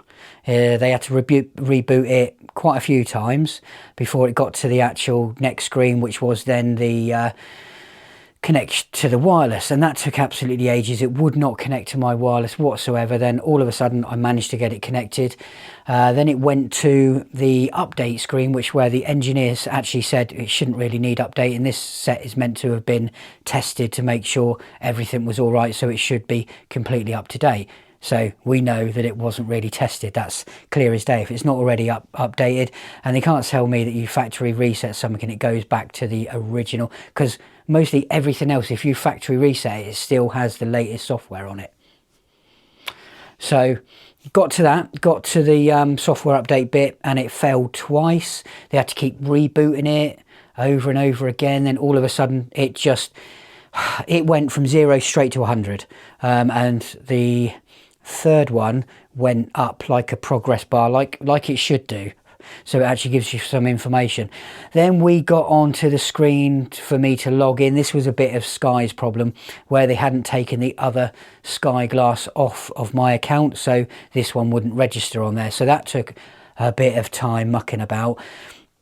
And then when we got to that bit, that's when the edges were apparent on the white screen. This was the screen that they put on. You would have thought if they'd known that there was issues, they wouldn't put a white screen on, because that's going to show everything, and it showed the line down the bottom as well. And I instantly said to them, they seen it, but I was just fobbed off basically.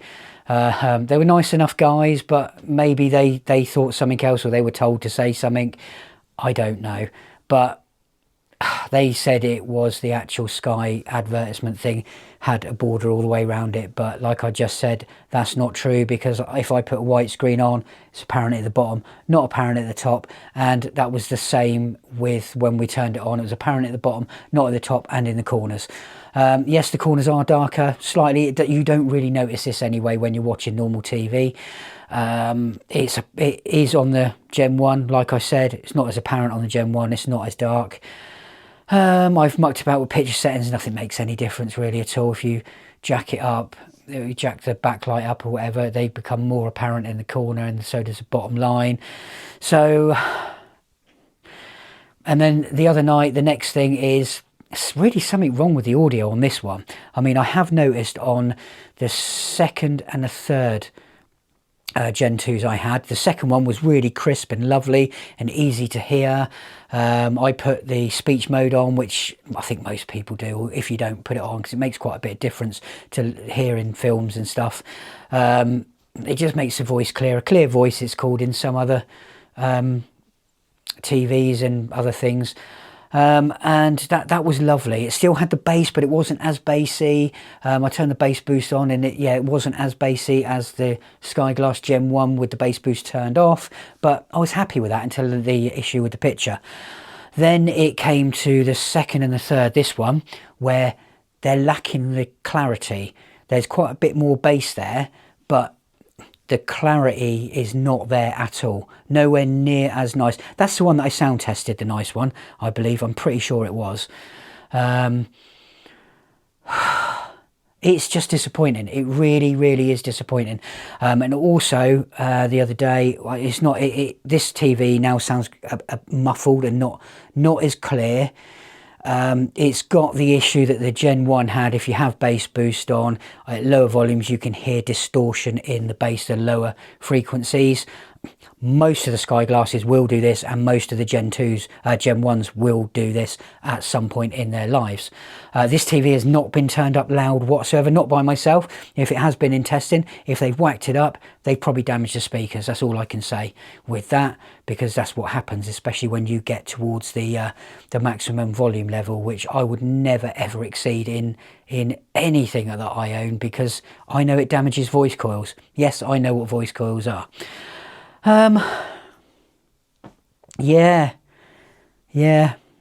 bit disappointed really, to be quite honest, that I just wanted a TV that sounds nice. I don't want to muck about with sound bars. I've got one up over there, like I've said before, and the Skyglasses, well, the Gen 1 did not like talking through the arc much at all to other devices, because I'm guessing Sky want you to use their soundbar that's in the telly. They want you to use that. They don't want you to use external devices, which is why they didn't put an optical lead in. And I don't want people saying, oh, optical leads can't deliver that much data.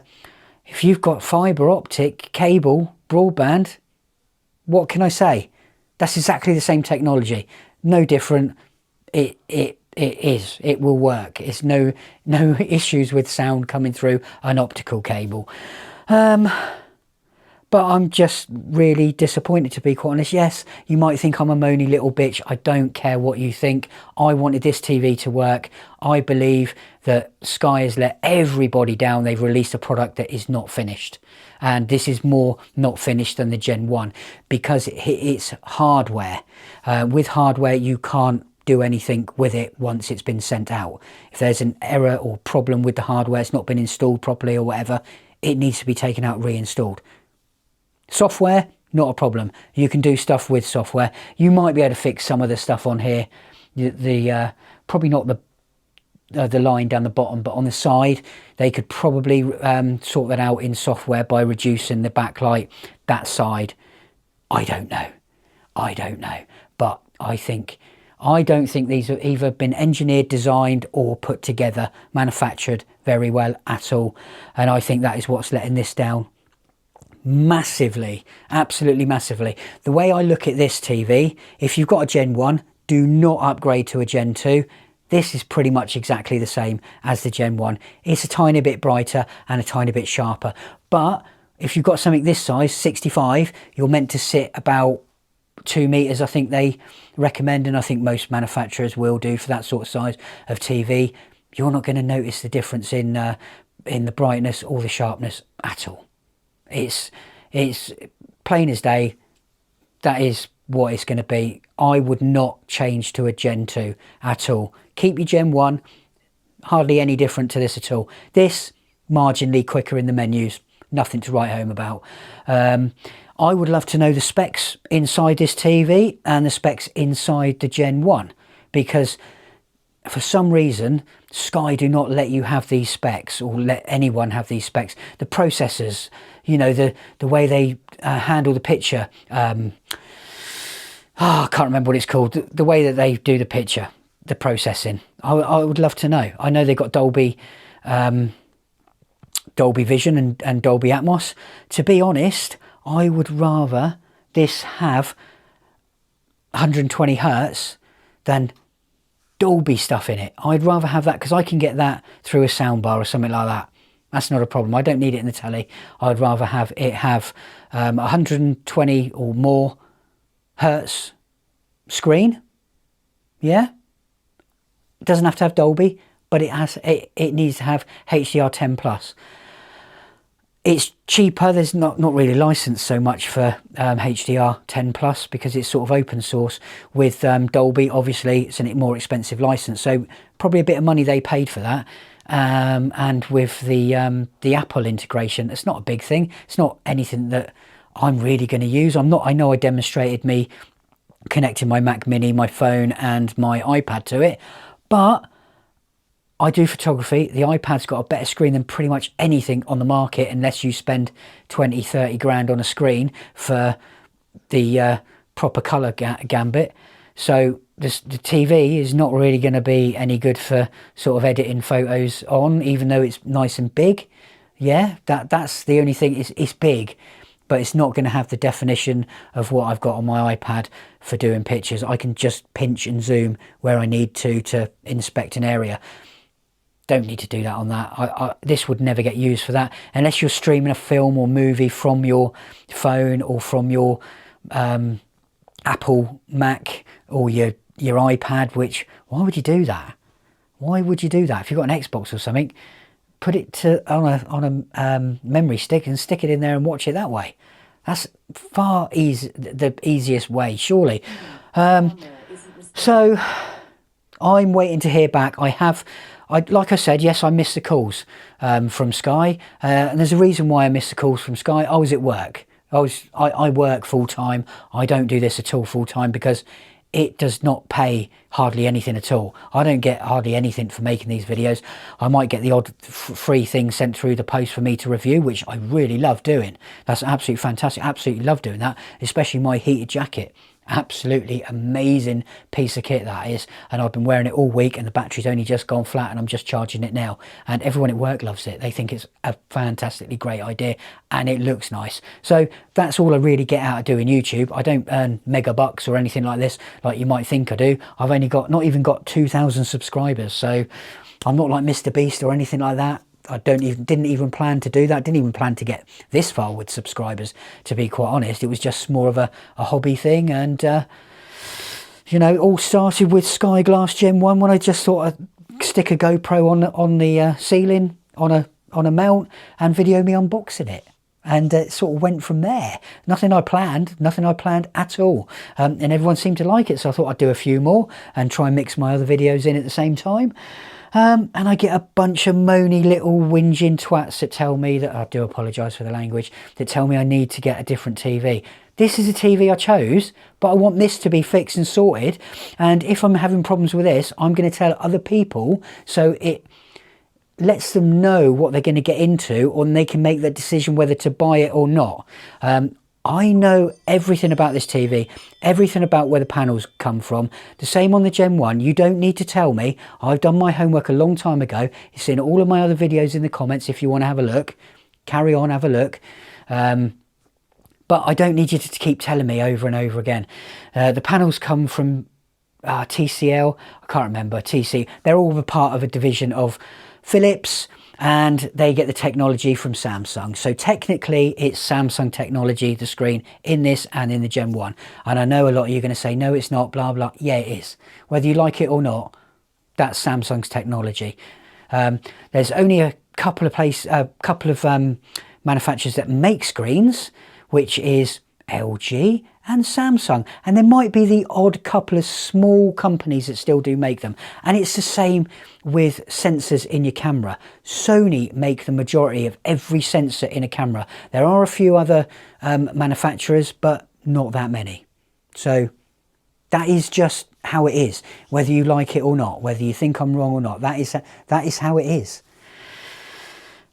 And how they make the things different is the different processes they use and stuff behind the panels and the different backlights. I don't even know, the backlights might even come from them, I don't know. But with sensors in cameras, they have the sensor, and then like Fuji or Sony, they do different things. They do use different processors, different ways that they put it in the camera, different sort of, what are those things called? Gimbals? Not gimbals, image stabilization on the sensors. So it's all about, they're all made, but yeah, it's a big load of bollocks really. Yeah, a lot of TV companies and whatever. Sony don't make their own panels. Are you going to tell me different? Because I know they don't.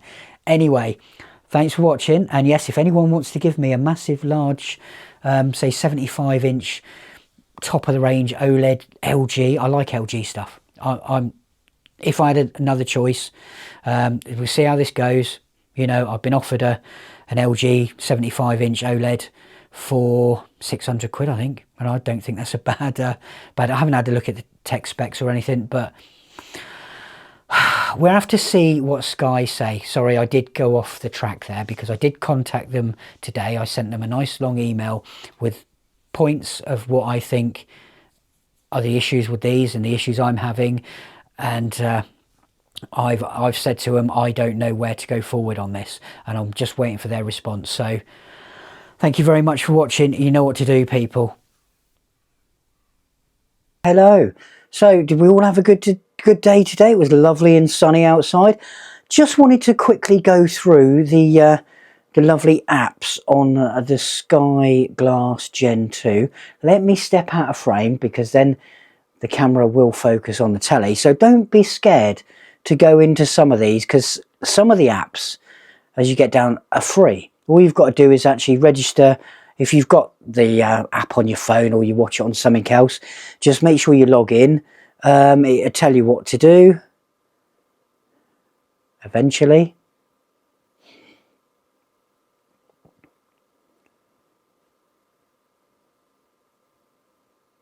So it generally will normally load up like this. I don't think I've logged into this yet. So let me just see if I have by trying to watch something.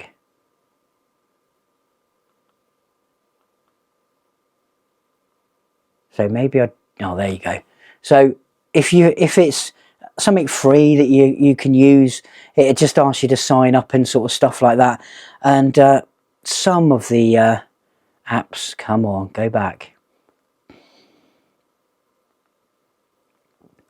Let's just do it that way, it's quicker. Some of them are quite good. So you should have Discovery Plus. I think that might be paid for. Can't remember. Or it might be a free one. It's worth having a look at because it's got some really good stuff on it. And there's lots of other stuff. You got free music, radio player. You know, it's just worth having a look at all these other apps because a lot of people won't even bother looking at some of the stuff on here. Obviously Sky Store and whatever else. So that's your main apps there. So if you actually go into the apps thing, I've showed you this before. You go down here, it's show you your featured stuff and then stream. It's got certain channels, and then if you go down here, it's got your inputs, and then it's got Sky Picks, your games, and then it's split everything up, all your apps, obviously your game apps, your music, your entertainment apps, sports and fitness. So that's mainly about all the apps, and don't be scared just to enter into one because they soon tell you if you need to pay. So don't worry that you're going to suddenly have to pay for something. It will ask you, or it will tell you, you know, subscribe to this, that and the other, whatever. If it's free, it'll ask you to log in. Just do it on your phone, scan the QR code, and if I've not found one that you have to actually subscribe and pay before. Obviously it will if you go Paramount, but if you get cinema, you get Paramount free. That's what I've done. But if you've got a Paramount subscription, you just do the same sort of thing. If you're signed into that, it's the same as if you log into Disney and any of the other ones.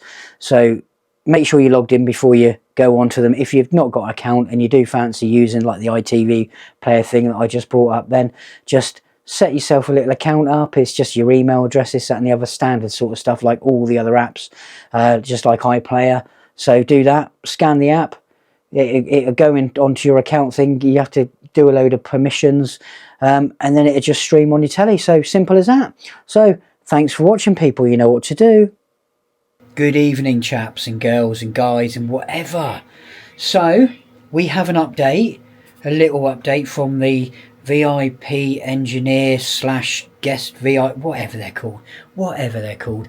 So I am allowed to film them if they want to be filmed, which is fair enough. I've got no problem with that at all. Sorry, I've got to keep my eye on the camera because I've got lovely Amazon coming very soon, hopefully.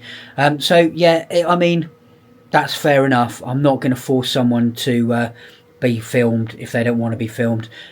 That's completely up to them. What I'll probably do, I won't talk to them. I'll just video them sort of in the background, sat in my chair or something. And maybe if we chat, you know, that'll be on film as well. But I will ask them and I will see what they say. If they say no, I will respect what they say and I will not film them, and I'll do a video straight afterwards And another little thing, guys, I'm not going to give the telephone number out. I'm not allowed to. You're going to get me into trouble. And phoning them up, asking them for the secret phone number, and they say no, it's a secret phone number, you're going to get me into trouble.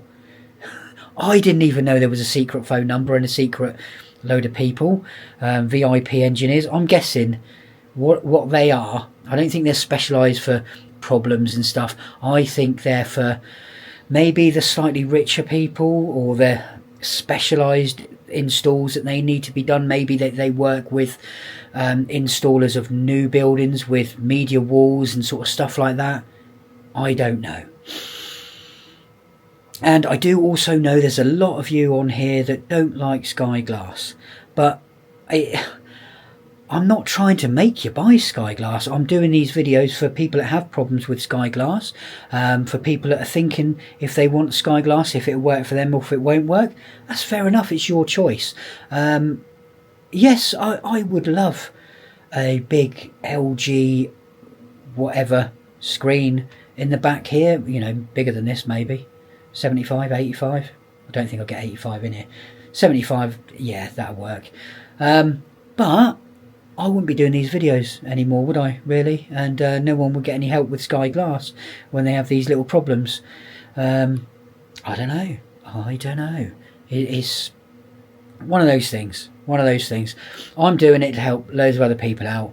I do enjoy the TV. I do actually think that there is a design fault with this TV, and it seems to be, as you look at the TV, on the left hand side, because this one and the last one, I think I might have said it in the last video, it washes out on the side there, especially if you turn your backlight up like what I do, because that's the best way to get the better picture out of these TVs. Is what I did with the Gen 1, and I get a fantastic picture out of that. And I did it with this one. And this one is meant to be brighter in the advert, so you're going to need it brighter, so you're always going to notice that. If you have a look at your TV, you won't notice it on everything. I notice it, or I have noticed it mainly, not so much on this one. On the last one, it was more apparent on reds and faded reds, not bright reds, sort of like faded reds, and you'll notice it fading. You can see it then. I don't know if it doesn't pick up very well on camera, but you'll notice it with moving backgrounds and stuff when things are meant to be one colour and it's cloudy, is the easiest way of saying it, in that corner over there. Now I think this is an actual design error. I think they've got backlights or side lights or whatever it is pointing that way. Like I said, over that side the screen is slightly curved around. This side it's not, top and bottom it's not, and I don't get any of the problems top and bottom. Well, it does bleed down the bottom sometimes on the last TV, but nothing from the top and nothing from the right hand side. So look at that. If you're not noticing it, it's probably because you've got it on auto backlight, which yeah, it's okay to do that, but it's always backlight or auto dimming, I can't remember, doesn't matter anyway. I've got that turned off because you should be able to set up your TV anyhow and not have those sort of issues. And you do notice the backlight brightness in the back of this TV as well when you get on flat white colours on programs and stuff, which you don't get with the Gen 1. I'm guessing because they pumped up that brightness of the backlight. I don't think the screen's actually any brighter. It might be slightly different where they've moved the pixels, so then they sort of fire at slightly different angles, so you get a better angle picture thing if you're sitting at an angle on the TV, which was never a problem on the Gen 1 for myself. And I sit at an angle normally watching the TV sort of that way. I think I've got some foxes outside because they've set the lights off. Either that or a rogue cat. So I don't know, why did you mess with that? I mean, it was fine before. The bracket that you can buy is not tiltable. It swivels absolutely fine. They might say tilt, but it's already got a set up tilt on there. So it says, I never said this on the Gen 1, not that I noticed anyway, but on this one you cannot mount it above 2 meters. The top of the TV cannot be 2 meters. That's why this one is very slightly lower than my other one, because the other one was just around 2 meters. I didn't have any problems with that on viewing angle at all. Now I reckon that's because this wall mount has got a set angle, and that set angle is where the brightest sort of reach of the picture is, and it says you should sit about 2 meters and something away from it, which is about right for me.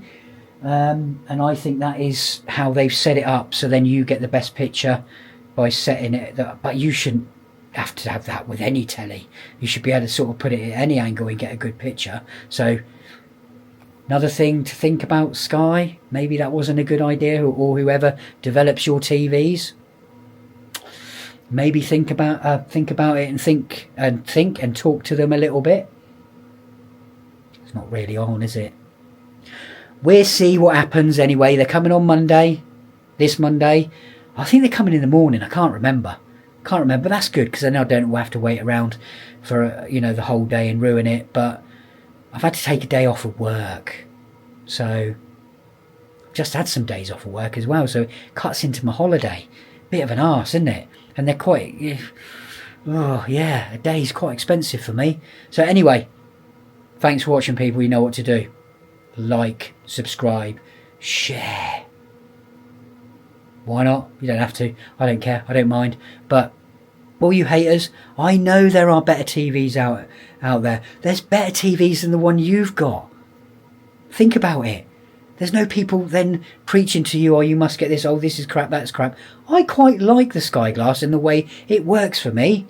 I'll come in, turn the telly on. I don't really game anymore. I haven't turned my Xbox Series X on for a long time, let alone to go on and game. Just don't have time for it at all. You'll sort of grow out of that, and you'll get like me over time. It just happens. You won't be gaming for the rest of your life.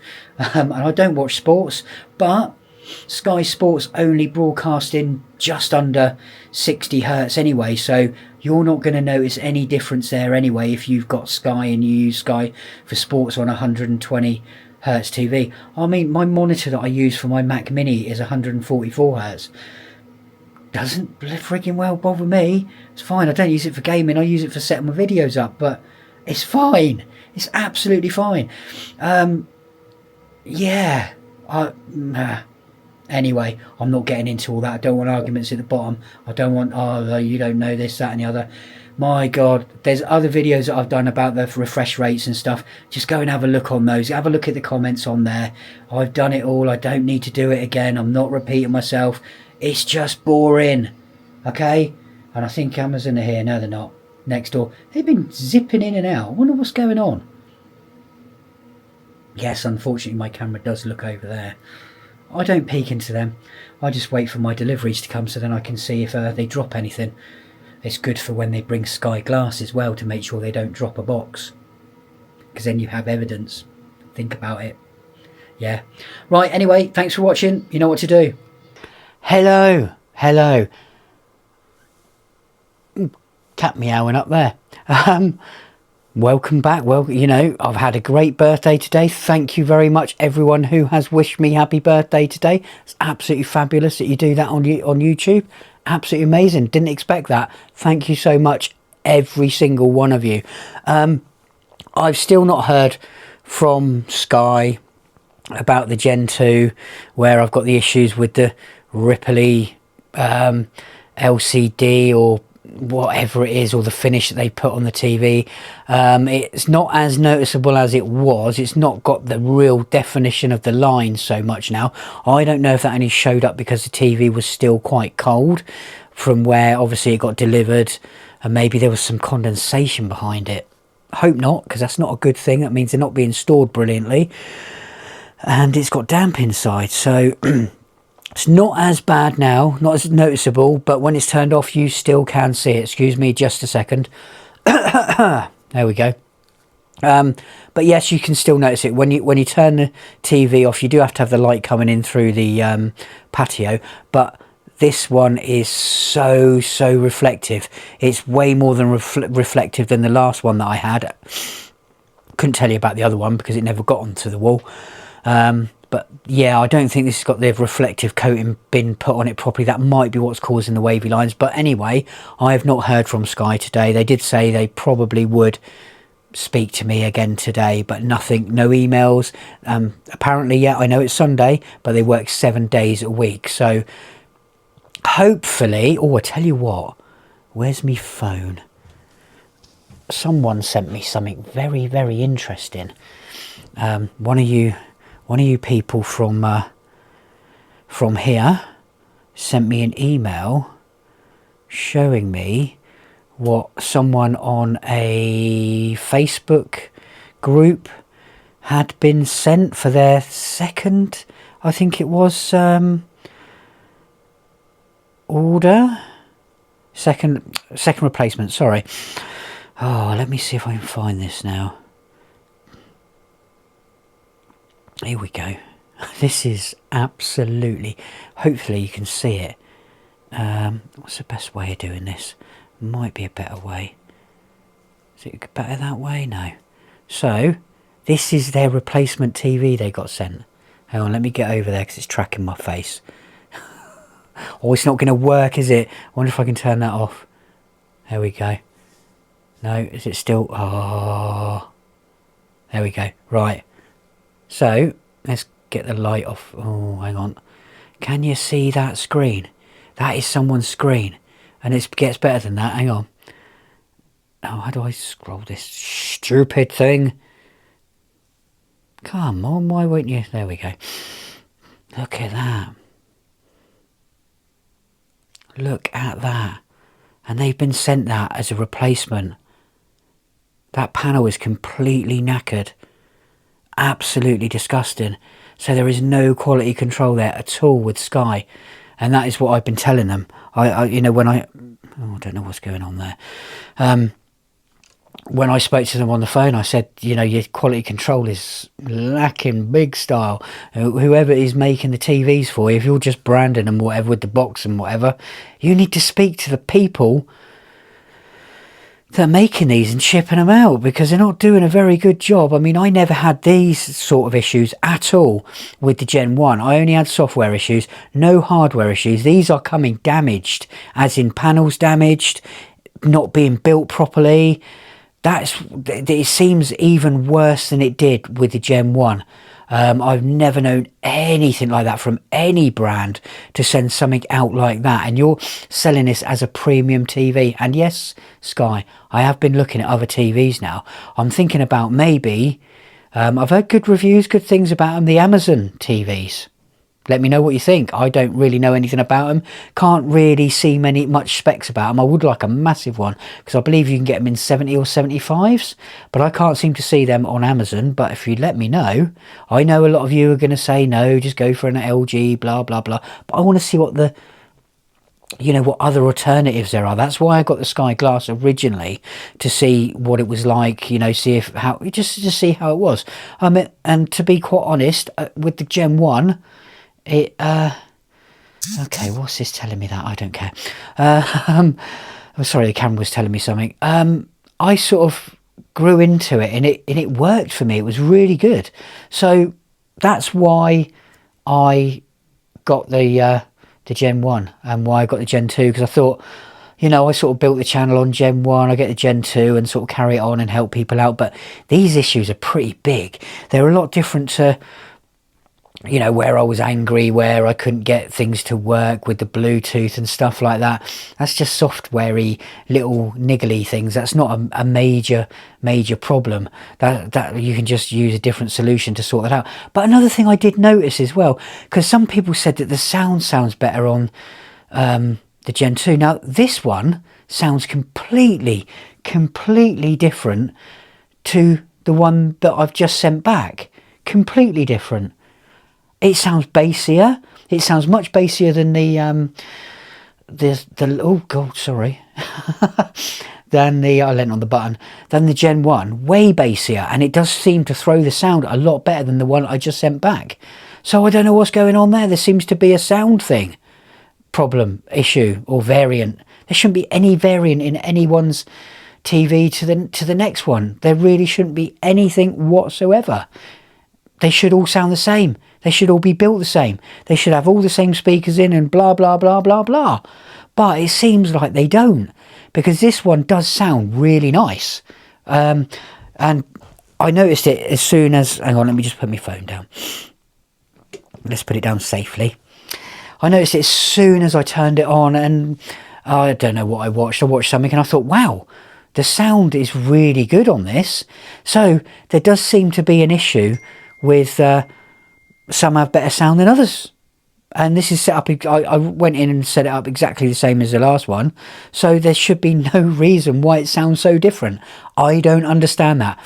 Please, please, Sky, sort your product out, sort your quality control out, because at the moment it's looking like this is going to actually be going back, and I don't know what I'm going to be doing from there onwards. Anyway, thank you for watching. Thank you for all my birthday, happy birthdays and whatever else. Thank you so much. That means loads to me. That does. That is absolutely fantastic. Thanks for your support. Right, so this is number 4. So yes, the Sky chaps came. They were here for an hour, sorry, not an hour, 2 hours. They arrived at 9:30 and left, about, I don't know, 11:30, 12, so maybe 2.5 hours. But really, really lovely chaps. You know, they looked at everything on the old screen and agreed with me. On the old screen down there, this side, the actual screen looked like it was curved, which then they think caused the backlight to be too close to the edge of the panel. That's why you get the washed out look. So have a look on your Skyglass at home, see if yours is the same. It might, they're also saying it might be only in relation to 65-inch and the colours, because they must come off different like factory lines. And this side is completely flat, and that side looks curved, is what you're looking for. So you will notice it if you look on the right hand side of the TV as you look at it, and make sure that, you know, that side is flat and the top and the bottom are flat. And then if you look over this side, this will look flat as well. That doesn't look completely flat, but that's definitely flatter than the last one. We also did identify another issue, but this is an issue not just on this, it's also on the Gen 1, which I didn't realise, but I think it's just how they are. They had a lot of people working on it while there was messages going back and forwards, head of operations and this, that and the other, team leader. Yeah, we're not talking about Mission Impossible. So if we watch this, it might be hard to see, but each corner slightly dark. But that is just a backlight issue. That's nothing that... it's just the way TV's made, unfortunately, and it's just one of those things. So I'm just going to pause you now, and we're going to pop into the other room and have a look at the Gen 1, which is exactly the same. So, here I am in the bedroom, and yes, you can see clothes hanging up there because I've got a big long hanging rail along the side of one of these walls, and it's really high, and it does get pretty close to the telly, unfortunately, although this is pulled out a little bit at the moment because we were having a look at this. So start that, and there we go. We have exactly the same, where the corners are slightly darker, although the one in the other room did look like it had something going along the bottom. That might just be me though. Is it going to move on to the next bit? But they're definitely darker in the corners. It's nothing that I noticed, and we sort of come to an agreement with, when you're then looking for an issue on the screen, you will notice the issues, which, yes, fair enough, you would. So it's exactly the same on the Gen 1 as Gen 2. It might be a bit more pronounced on the Gen 2 just because that panel is that little bit brighter. So give me a second, I'm going to pause you. We're going to pop back in the other room. So here we are back with the Gen 2. So they're going to give me a call in a few days just to make sure I'm happy with everything. I have noticed it is a little bit smudgy at the bottom, but to be quite honest, if that issue on the side does not come back, the little smudgy, I don't know if it's smudgy, don't know, I can live with that because you don't look at the bottom of a screen that much, but edges and sides you do notice a lot more. All in all, I just think people might be better off until they've ironed out all the silly little bugs. These are not software bugs this time, they're hardware bugs. It may only be related to the 65 and this colour, perhaps. I don't know. But if it was me, I would wait. I would wait until there's like a version 2 of the Gen 2 coming out. I mean, to be quite honest, this one, they did tell me this one came from, Nuneaton, I think, somewhere like that, and it was being tested for a few days to make sure there was no issues, and they didn't find any issues. There were some issues when we first turned it on, because it wouldn't connect to anything. It struggled to connect to my internet. And we tried the WPS button. We pressed that and didn't realise we turned the Wi-Fi off. So I didn't realise that the router did that. Got all that working, and then it took a few actual resets or reboots to actually get it up and running. And then we had an issue with the old one was showing on my account still, and the new one wasn't. So then I couldn't get the Sky subscription on there. So bit of a pain in the bum, but all in all, it's booted up, and this is lightning fast. Alright, it's not so much on Netflix, but that's because it's a separate app. And this is lightning faster than the last one I had, and the third one I had. We'll do it that way. The third one I had, and the second one I had, and it's faster than the Gen 1. So I can't moan. They've gone above and beyond to help me out. So we'll just see. We'll see if any other issues occur. I'm going to get this TV put on my Sky Insurance thing. I can't remember what it's called now. I've got the other TVs on it. I had a sound bar on it, but I don't really use that, so we'll swap the sound bar over to the TV. Need to put my new phone on it as well. I really can't. Sky Protect, yeah, that's what it's called. Not the home one, the actual one for the TVs and stuff. So I need to call them. I haven't done it yet because I've been having issues with the TV, so I'll probably leave it at least a week, make sure this one's all right, because otherwise I'm going to be phoning them every 5 minutes with new serial numbers. Anyway, that was my experience today. It was exhausting because we all sort of sat there waiting for responses from Teams messages and stuff like that, so that was a bit boring. But they were really lovely chaps. They have these lovely little things they put on their feet. They came in 2 vans as well. I thought, wow, there's like 2 people in each van. They're going 4 people around here, but no, it was only 2 guys. But really, really lovely, nice guys, and you know who you are. So thanks for coming, and thanks for all your help. We had a bit of a laugh while you were here as well, didn't we? Thank you very much, people. You know what to do. Good evening, people. Good evening. Right, so today, yes, we're going to talk about Sky Protect just briefly. I had the renewal. Obviously, I've got my Skyglass. I have my soundbar on there and my Xbox 360. So don't use the soundbar anymore because the bass speaker isn't working. I think a fuse might just be gone, but I don't use it anyway. I am going to test it out on the Skyglass Gen 2 at some point. But what I did, I added the Gen 2 onto it. Didn't cost me any more, so I've got 2 Sky Glasses on there and my Xbox, which, yes, I know the Gen 2 has, I think it's a 2-year warranty. I think the Gen 1 had a 2-year warranty. That's gone. That's out of date. That's gone completely. The warranty from Sky. So if that breaks down, they will replace a Sky Glass like for like. As they say. I don't know if that would actually happen. We'd have to see, something ever does happen with it.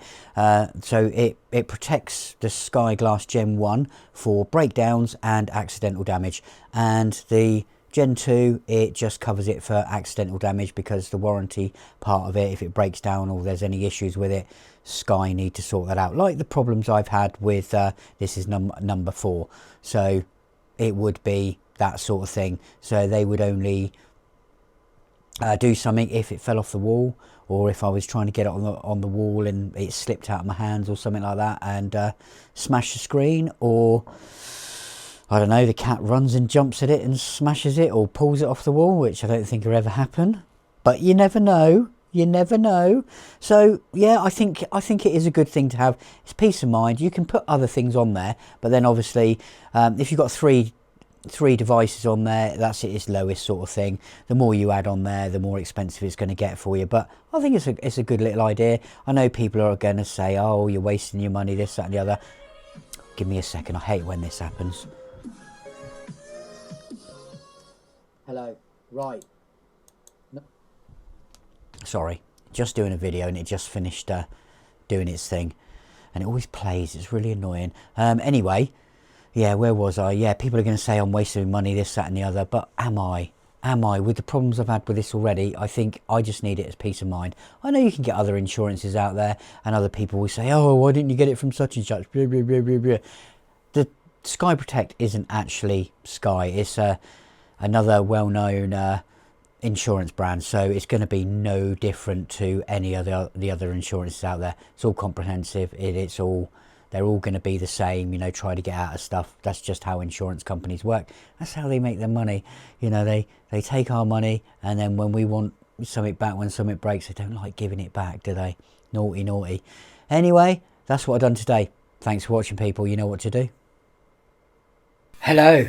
Right, so I had an interesting email last night from Sky. It wasn't from the normal Sky people. Sorry, my blind's going down. Let's just wait to make sure it gets down the bottom. Yeah, it's done. This is from the Sky guest list people, so I had to read that because I forget what it's called. So I did wonder what it was about. It said that they wanted me to contact them, or they would give me a contact me. So I thought, right, you can contact me. They gave me a ring tonight, and basically the swap over TV on Saturday is not going to be happening now. So what's going to happen, hopefully, I've got to get myself a day off of work next week. Not sure when. Sorry, I wonder what was going on. It's a YouTube video. Actually, you can see. Well, no, you can't. So, what they're going to do is, I've got to get a day off, and so I've been eating some hula hoops, and they seem to be stuck on my lips still. Do apologise. Right, so going to take a day off of work, and what's going to happen is they are going to deliver a new Skyglass Gen 2, and they're going to unbox it and mount it. Professional team, apparently, of engineers, and apparently this set they're going to go over a fine-tooth comb with. We will see, because I don't think they're going to be able to fix the problem with the light bit in the side, because I think, I've got a very funny feeling, I think that is a backlight problem. But it's only on one side. That's what I don't get. And it seems the last, what's this? This one and the one before have that issue. I think they're all going to have that issue. I don't know why they decide to put a backlight shining sideways in on that side, but not on the other side. Really, generally, I would have thought it would just be on the back. It doesn't matter anyway. So they're going to professionally install by some professional engineers. I also have there's no need for me to contact the normal Sky number anymore. I have a special number which I'm not allowed to give to any of you, which is fair enough, because I mean, if you phoned them up anyway, they would tell you to sod off because you wouldn't be on their list. So there'd be no benefit of you having the number, and I'm not allowed to give it to you, so I'm not going to give it to you. Sorry.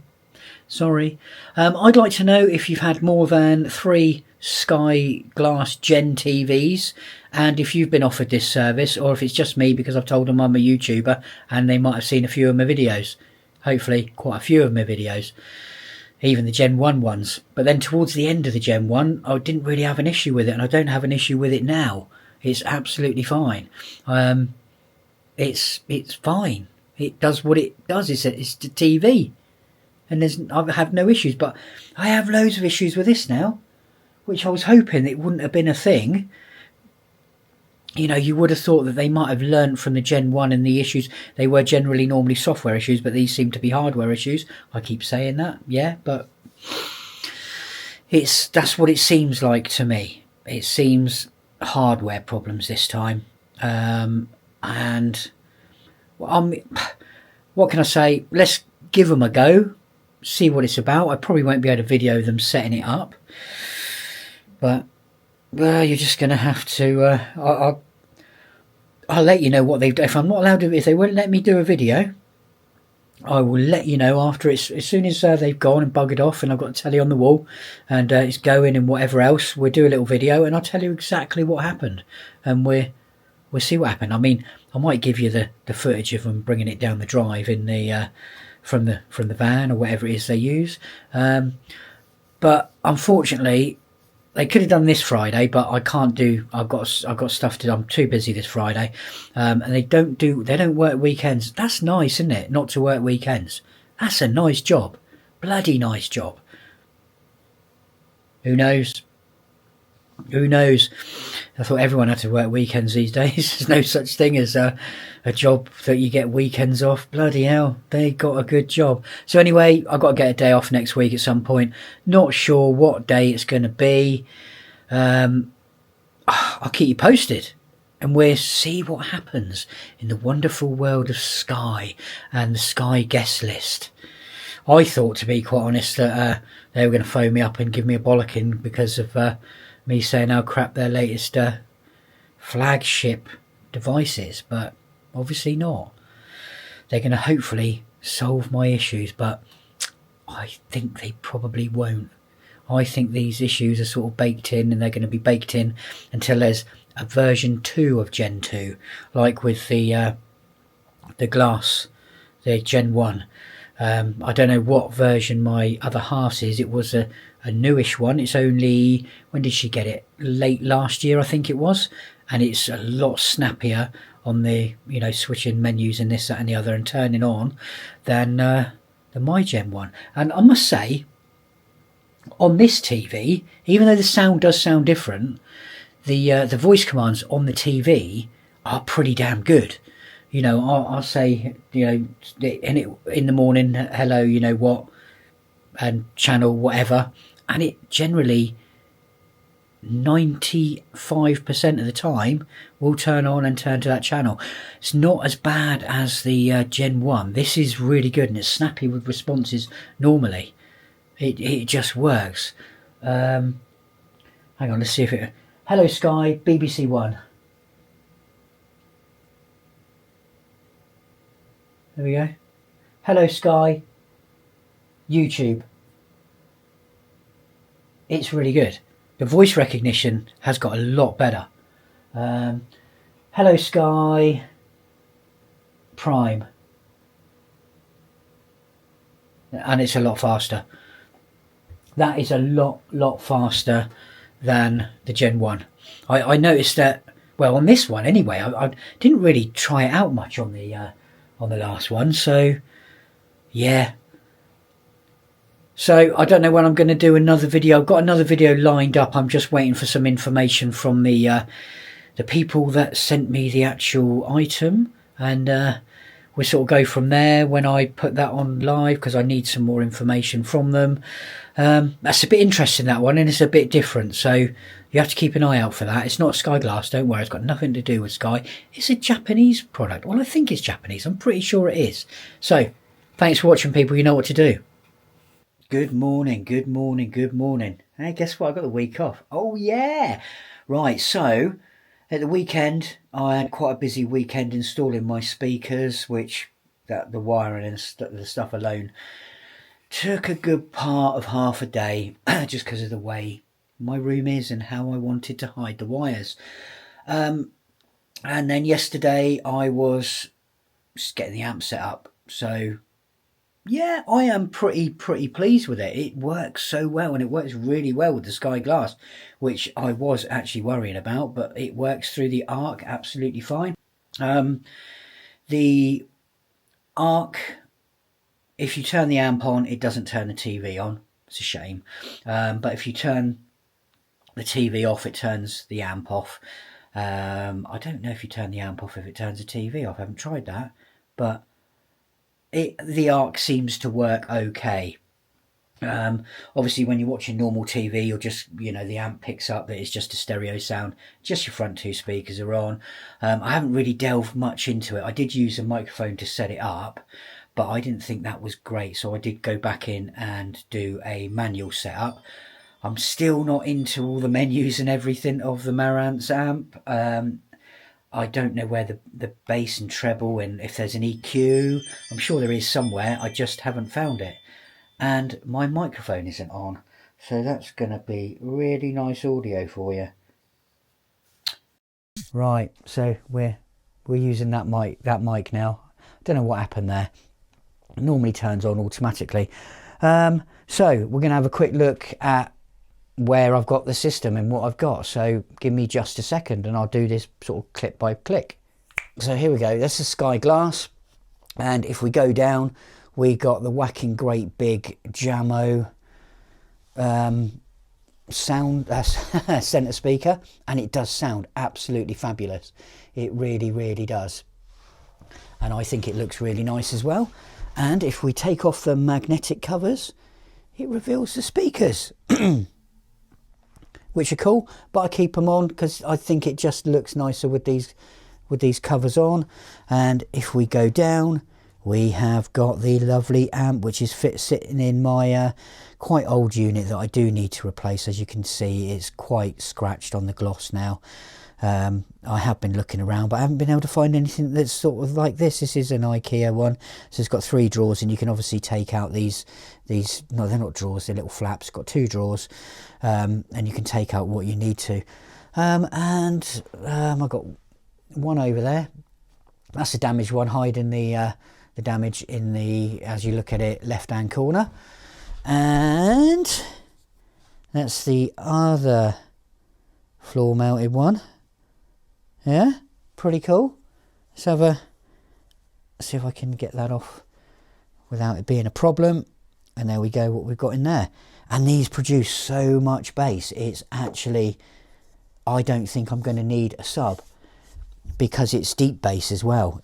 And it's not just, I mean, that does produce a little bit of bass as well, but those floor standers, they're absolutely amazing for the size of those speakers that can produce that sort of power and that sort of bass. Absolutely phenomenal. And this amp, I can throw Atmos. It's completely, it doesn't matter what speakers you got, you can throw extra speakers on your speakers, like at the top of the room, top of the speakers. There's loads of different places you can put them. It's so advanced. I'm really surprised that this amp can do sort of stuff like this, and it's got pre-outs, so you can, it's got it's amazing. I can hook up a load of individual amps to get different, yeah, there's so much I could do with this. So give me a second, we'll get on to the back ones. And here we go. This is the rear one. Sorry, I've still got a load of stuff on here.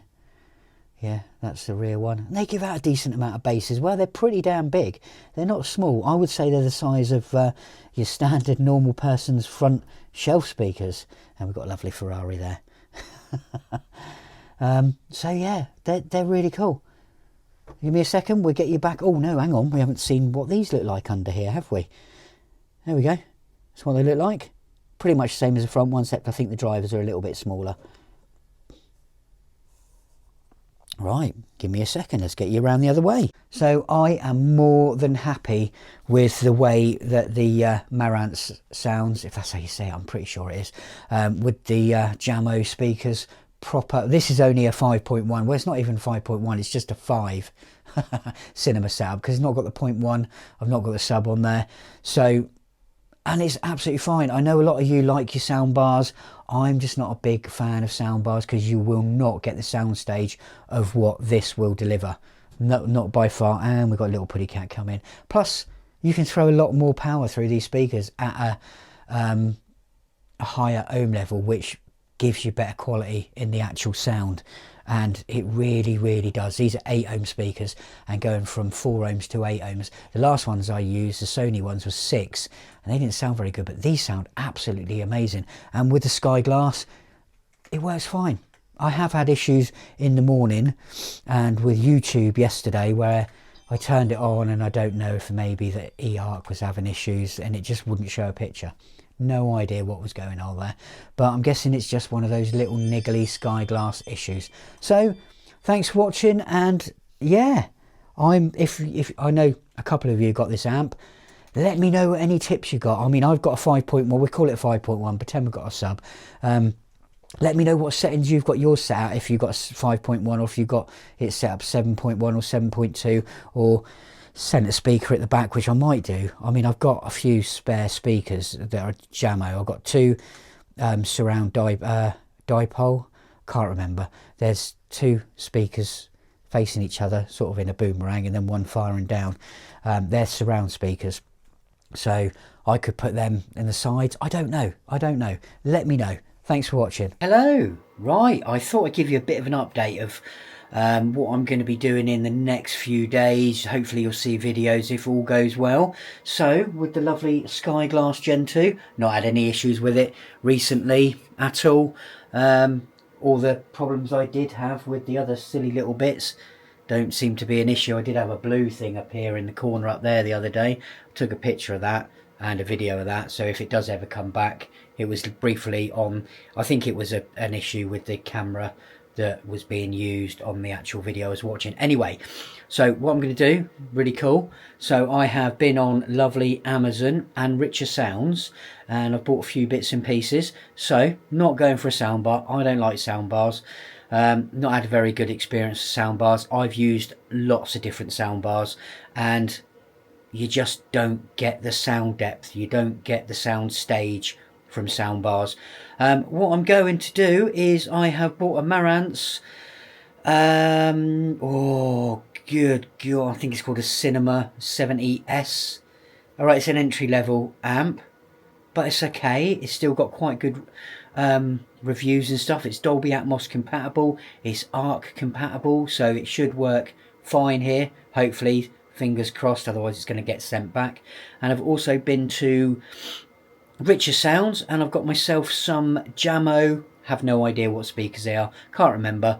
They're black ones, they got tower fronts, bookshelf rears and a biggish centre. They're all 8 ohms, so the Marantz can take 4 to 8 ohm speakers, I think it is, so they should sound really nice. Would have liked to have got something a little bit more, maybe 16 ohms, because the Marantz will take 16. So with that, from the Marantz amp, I will get roughly 50 watts RMS per channel. That's plenty for my room, that's plenty for most. It would have been nice to have hooked up my THX Lucasfilm speakers, but some of them need repair, so, and they're pretty damn big. I mean, they are big speakers, but they do sound absolutely fantastic. But anyway, so what we're going to do when the amp arrives on Saturday, hopefully it should all arrive Saturday at some point. I'm hoping that the Richer Sounds don't stitch me up, and I've paid for Saturday delivery. I'm hoping, it did say the 4th. Is it the 4th on? I don't know. 5th, I think it was. I can't remember. Whatever date it is on Saturday. So hopefully that comes, fingers crossed, with no issues, and the Amazon delivery comes no issues on Saturday as well. So what I'll do, I will literally do an unboxing of the, depends what I get for, I'm going to do an unboxing of it all. The speakers I got, they were clearance ones. I think they were shop display ones, so got them a little bit cheaper. Probably, how much were they originally?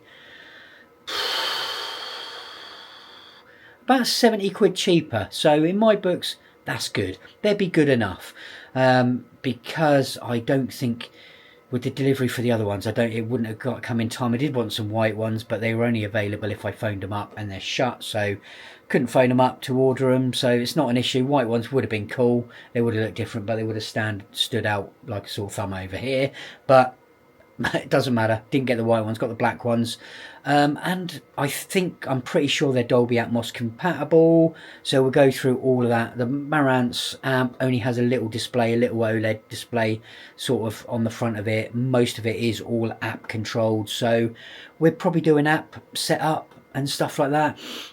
Loads of people bang on about, you know, it's the lower end of this, is it Studio or Cinema amp? I can't remember. Studio 70S, I think that's what it is. It might be Cinema 70S. I can't remember, whichever. Anyway, it's the lower end. It's the entry level. But the price of these damn amps, I tell you, these days is absolutely unbelievable compared to when I used to buy amps. So I'm more than happy with my choice.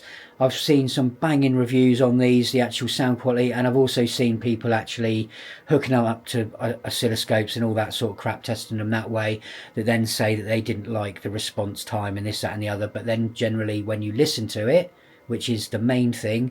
People are saying it's absolutely fantastic, and the sound stage on it is really good. So hopefully, have I had a Marantz? Yeah, I've had a Marantz amp before, but a really old one. Normally my main sort of go-to with cinema amps has been Sony ones back in the day with THX Lucasfilm built in.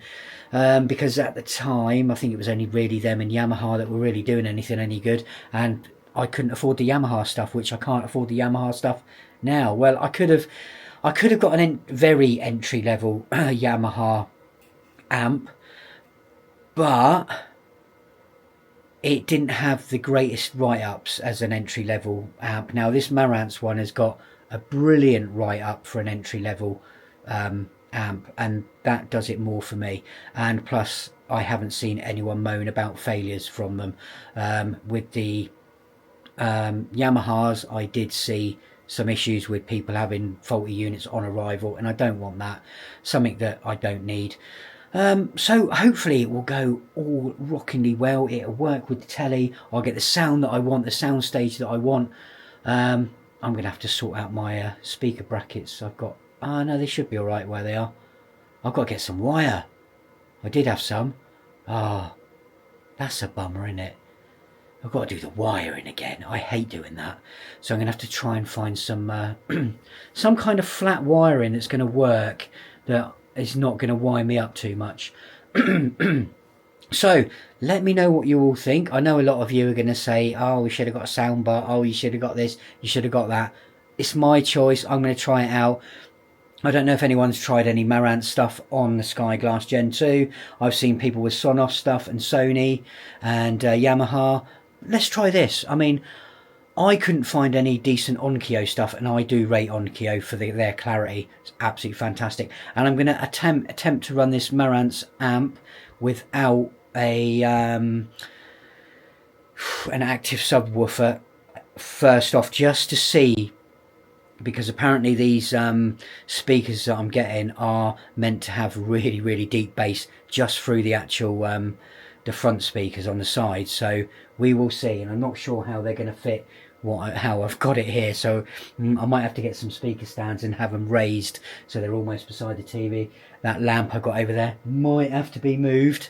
Possibly I might have to move it in or something. I don't know what I'm going to do. I might have to jiggle a few things around, but we'll get there. We will get it. Oh yeah, and the Marantz amp is slightly wider and slightly deeper than a normal amp, but it's shallower. It's probably the height of nowadays 2 slim DVD players. Yeah, or say an Xbox One S, the chunkier one. So it's a lot slimmer, which is really cool. And I suppose it being black, and I've got a black unit down there, it's going to disappear in there. I did like the silver one. The silver one is beautiful, but I think it would just state really quickly, and where I'm all black up here, and with black stuff, it's going to last forever. Black stuff always sort of stays in fashion, so it's just easier to deal with. So hopefully on Saturday, I'll try and get the video out if it comes in time. If not, it's going to be Sunday. I've got all next week off, so it's great. I'll get some videos done, I think. And there is going to be another channel starting at some point, and it's going to be my other half doing that channel. And when that launches, I will let you all know about it. And I'll let you know what it's about. It's going to be an interesting channel, and it's going to be basically about property as such, but renovating-y sort of thing. But it's different. It's a different sort of thing. I haven't seen anyone do this sort of thing on YouTube. I could be wrong, but we'll see.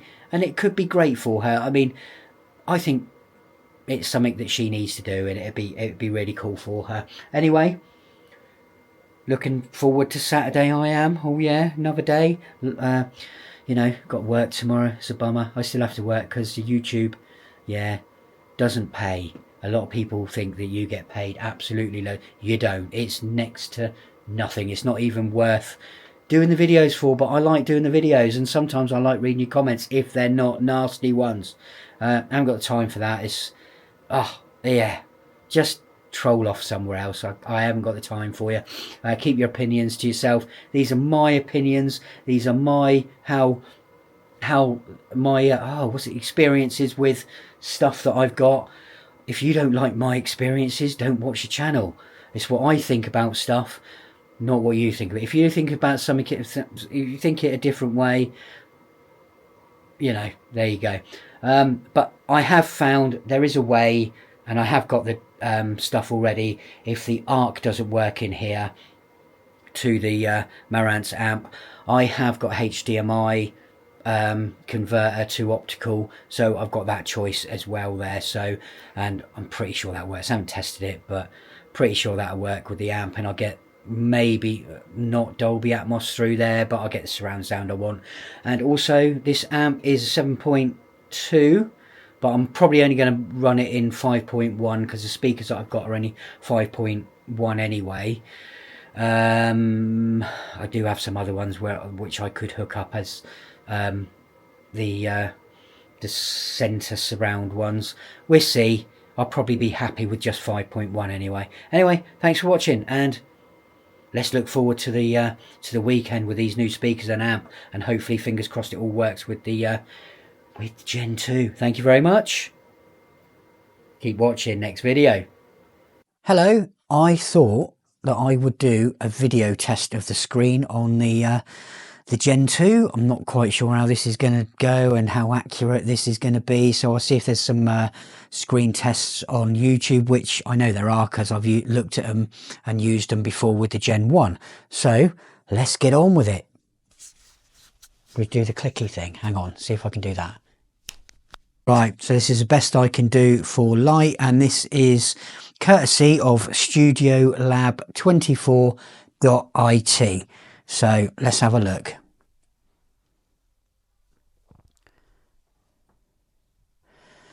Do apologise for that light, and I don't know what that is.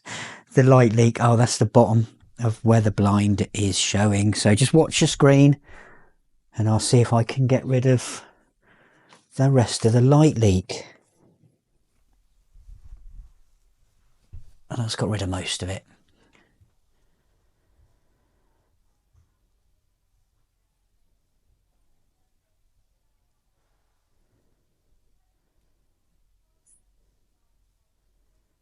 So hopefully we should get a decent sort of amount of showing you. This is the whole screen, so it's going to get brighter and brighter and brighter. Maybe I should have put it on manual yeah, exposure mode, because it's not as bright as it seems that you're seeing.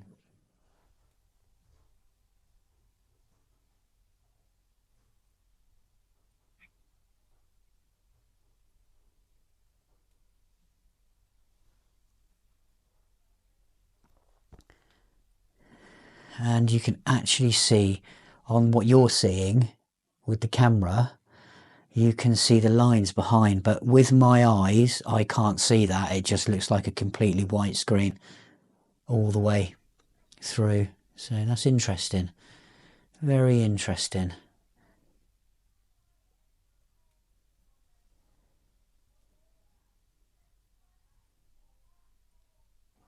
Oh, I haven't got this back far enough, have I? Let me just move the camera back a little bit. It's not got the full screen.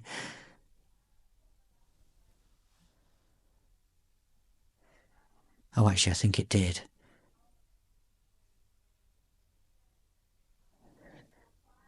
So what you can see, the slight hazing, I'm not getting that at all through normal vision. So obviously this test is not going to be very good through a camera, all the settings that I'm currently using, but we'll still let it run. We'll still let it run, and I believe there's a color test that I found.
I don't know what this, I can see,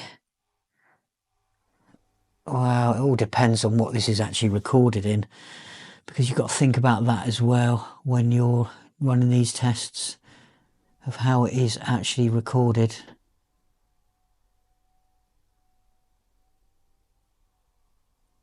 This is for motion blur, I believe. And you've got to think how I've recorded it as well. Not very well.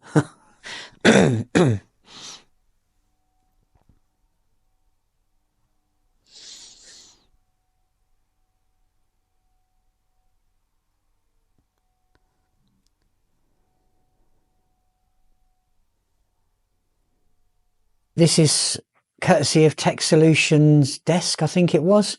And the last one that I was doing, yes, it was in 1080p. So this is 4K. I don't think my TV and screen are sort of in the best place. I think it's blowing out the camera's sensor a little bit, but this is quite good to see. And it's a good little test. So hopefully we won't have any dead pixels.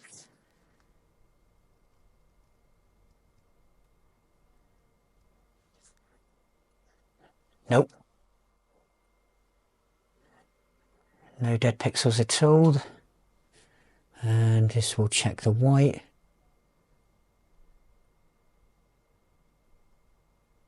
And that's it. Thank you. Let's watch the next one. Right. Another test. I don't think I've got this camera straight here, have I? Looks a bit wonky.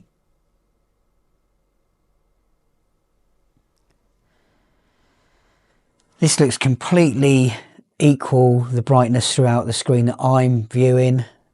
Whoa, it's bright.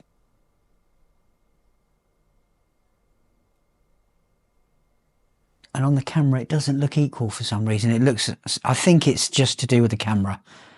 I really do.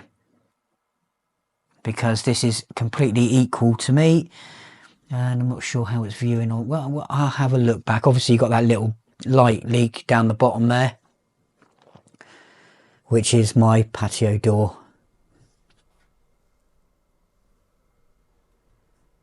So I will see if there's any other tests. I'll tell you what, on that red you can see that on the left hand side again, that sort of shadowing. But generally it's okay.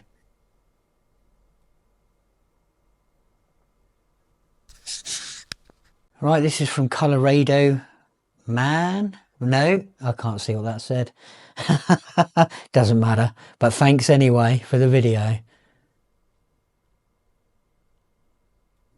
Whoa, it's seriously bright. It's lighting up my whole room.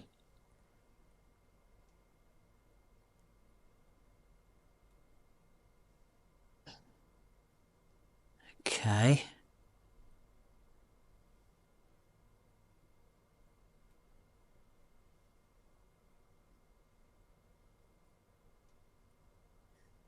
Oh, that's really red. Hurts my eyes. Oh, the camera is really not picking it up very well there at all. It's for me, it's colour right from when it comes on the screen, but as you're looking at it, it looks white. I think the camera is struggling a lot there with it. It's just automatic, like yeah. So it's not testing it brilliantly, but it is testing it. I can see it and it looks absolutely fine.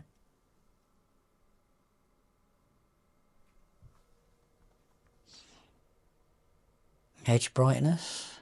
Oh. Okay, what's this going to do? Okay, that's pretty cool. Oh, okay, now that's bright. Sorry about the language, but my God.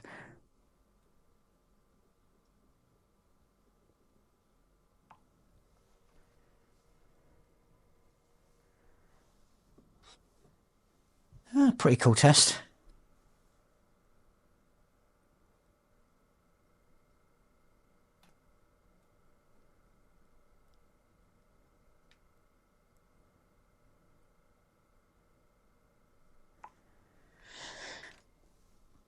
Right, I think it's going to be the last test. I don't think we need to run anything else.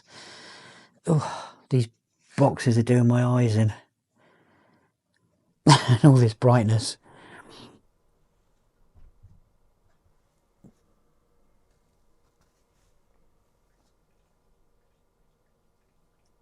To me, that looks absolutely fine. I see what you see is what my camera is seeing, unfortunately.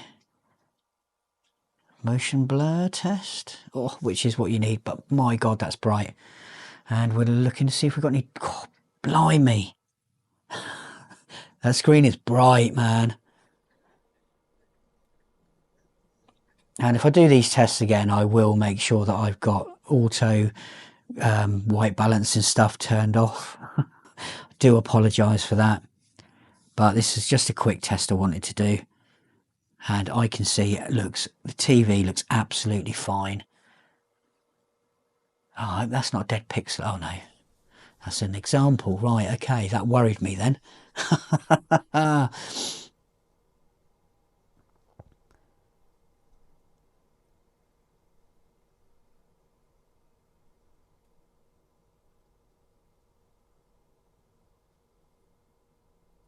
Right, well, that's the end of the test. Sorry I didn't do it brilliantly, but from what I could see with my own eyes, you know, next time I'll set the camera up properly.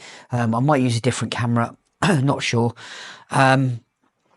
because we had an issue with the auto white balance. I forgot about that. But what I was seeing, the TV passed the test, absolutely no problem at all. I know you could see a bit of like fringing around the white, but that was just the camera. To my eyes, I could not see sort of any of that sort of around the white boxes or any of the colours. It looked absolutely fine. So I don't know, might do another test of something else. If there's anyone, if there's a test that you want me to do on the TV or the new sound system that we've got that's still not set up properly, but thank you for your settings, people, because I have used some of those settings and they've made quite a bit of difference. And I am looking for an active sub now, so then I don't put extra stress on the amp.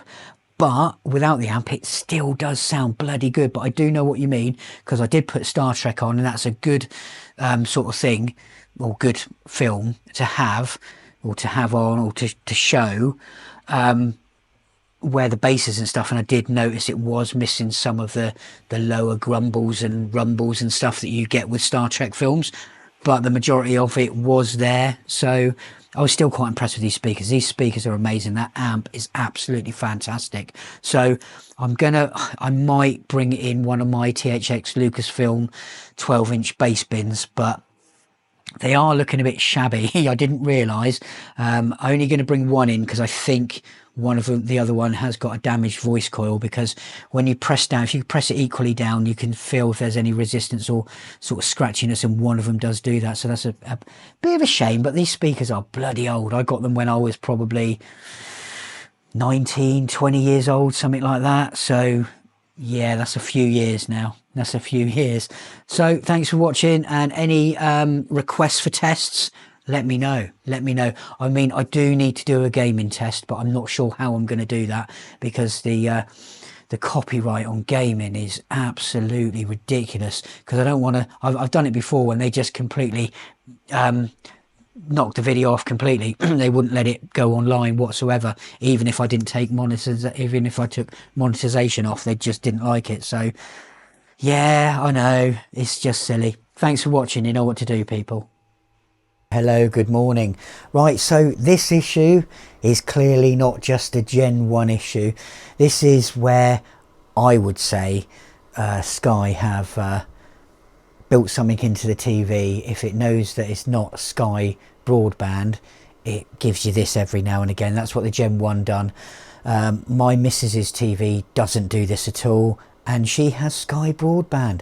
There's a surprise. Now, I've had multiple different internet service providers in here, and I've had this problem all the time with the Gen 1.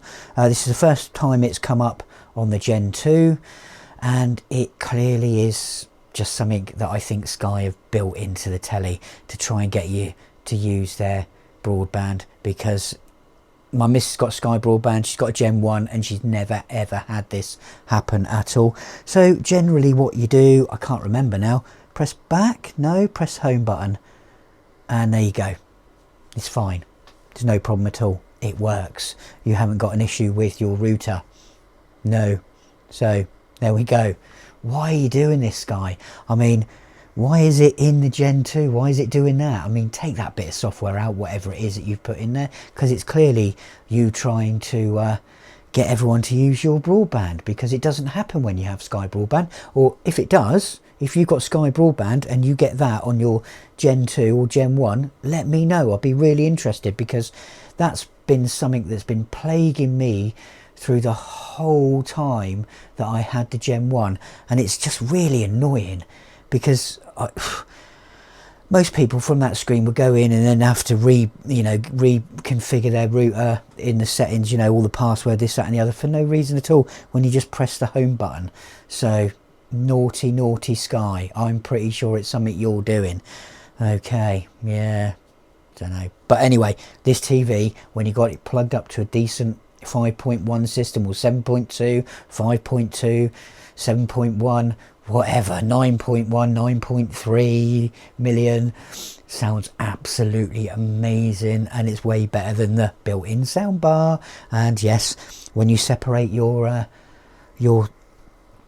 front speakers and your rear speakers, well, especially the front ones, unlike as a soundbar, they're all jammed together, you get a bigger sound stage. So yeah, really happy with it, really happy with my choice of amp, really happy. Sorry, a cat, I thought it was one of the other cats. Really happy, and the ARC seems to work okay with it, although I did have a funny problem where I did disconnect the ARC, because I'd done the new unit and I just used the sound from the telly, and the telly sound sounded really weird. It sounded like it was trying to push through the ARC. It wasn't sure if it was there or not, but that was just a strange thing. But that thing that we've just seen is not really a problem. That is either a software glitch, or it's Sky that's built something in trying to get everyone to use their broadband. Anyway, thanks for watching. You know what to do. Hello, good morning to you all. I have had issues with this, with the HomeKit AirPlay thing. It will not stay connected to my phone, so we're going to try and set it up again. So let's get my phone ready, and I'll step out of the frame. Let me do that there, opening home, so it's seen it as TV. Yeah, add to home. It just will not stay connected. It says unresponsive, and I really don't know why. It's really weird. So let's get that set up there. So it says it's done there, so we'll do that bit there. We'll do this bit over here where it is, yes, in the living room, and hopefully it will stay connected, because I've got a universal remote control coming later, and it uses HomeKit. You can connect it to HomeKit, so I was hoping that that would be able to turn the TV off and on, and with voice commands to the lovely voice assistant that I have. I won't say it, because otherwise it's going to go off. So that's going to take a little while to set up that remote control, and I will do a video on it, so that'd be cool. So you need to watch that. So let's get this bit sorted, added. Okay, but it does seem to be connected now, but I would like to change its name. That's how you do it. Skyglass, that's what it's called. Done. Suggested scene turn off. Oh, okay. So hopefully that'll stay connected. It seems to be the same issue as I had with the Gen 1, where it just wouldn't stay connected to HomeKit, which is really crap. So let's see if it does change to my home screen down here. No, it's still not working. Or is it going? Oh, there we go. So yeah, I can control that. I've got a double click. Is it going to do anything? It says not responding, see? So I've literally just linked that. You've seen me link that. AirPlay will work. Some stuff I bought, hang on. So I can AirPlay, AirDrop, no, AirPlay, see? No, it's not working at all now. Oh, there we go. Anytime today. This is ridiculous because I had no issues before with it. Okay, but I can't put the pin in because I'm not on that channel. This TV is going really slow at the moment and I do not know why.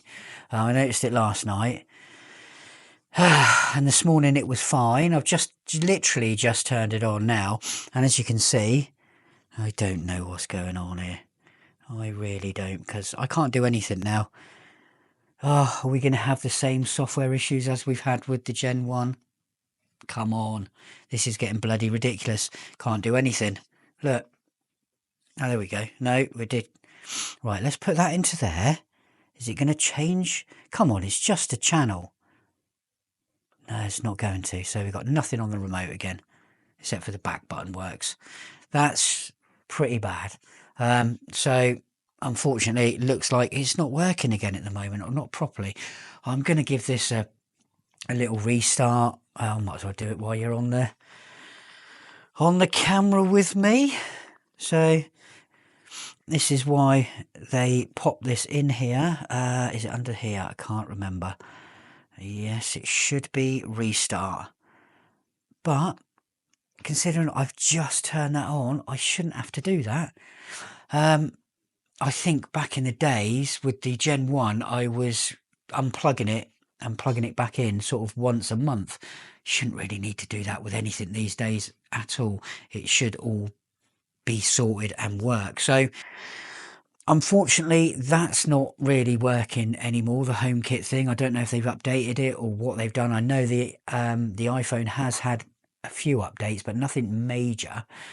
So let's hope that does start to work, because I would like to use that on my device that's coming. Also, we've got the new sub that's coming today, and we've got an SSD coming for the Mac Mini hub things that I've got. So I only got one coming up. Maybe I should have got two, but it doesn't matter. We're gonna try that out and see how that works. So keep watching and watch the other videos. You don't have to watch just the Skyglass ones. I've got other stuff on there, yeah, and there's one with my extensive trainer collection. Actually, there's a couple of those, so watch that. Thank you very much for watching.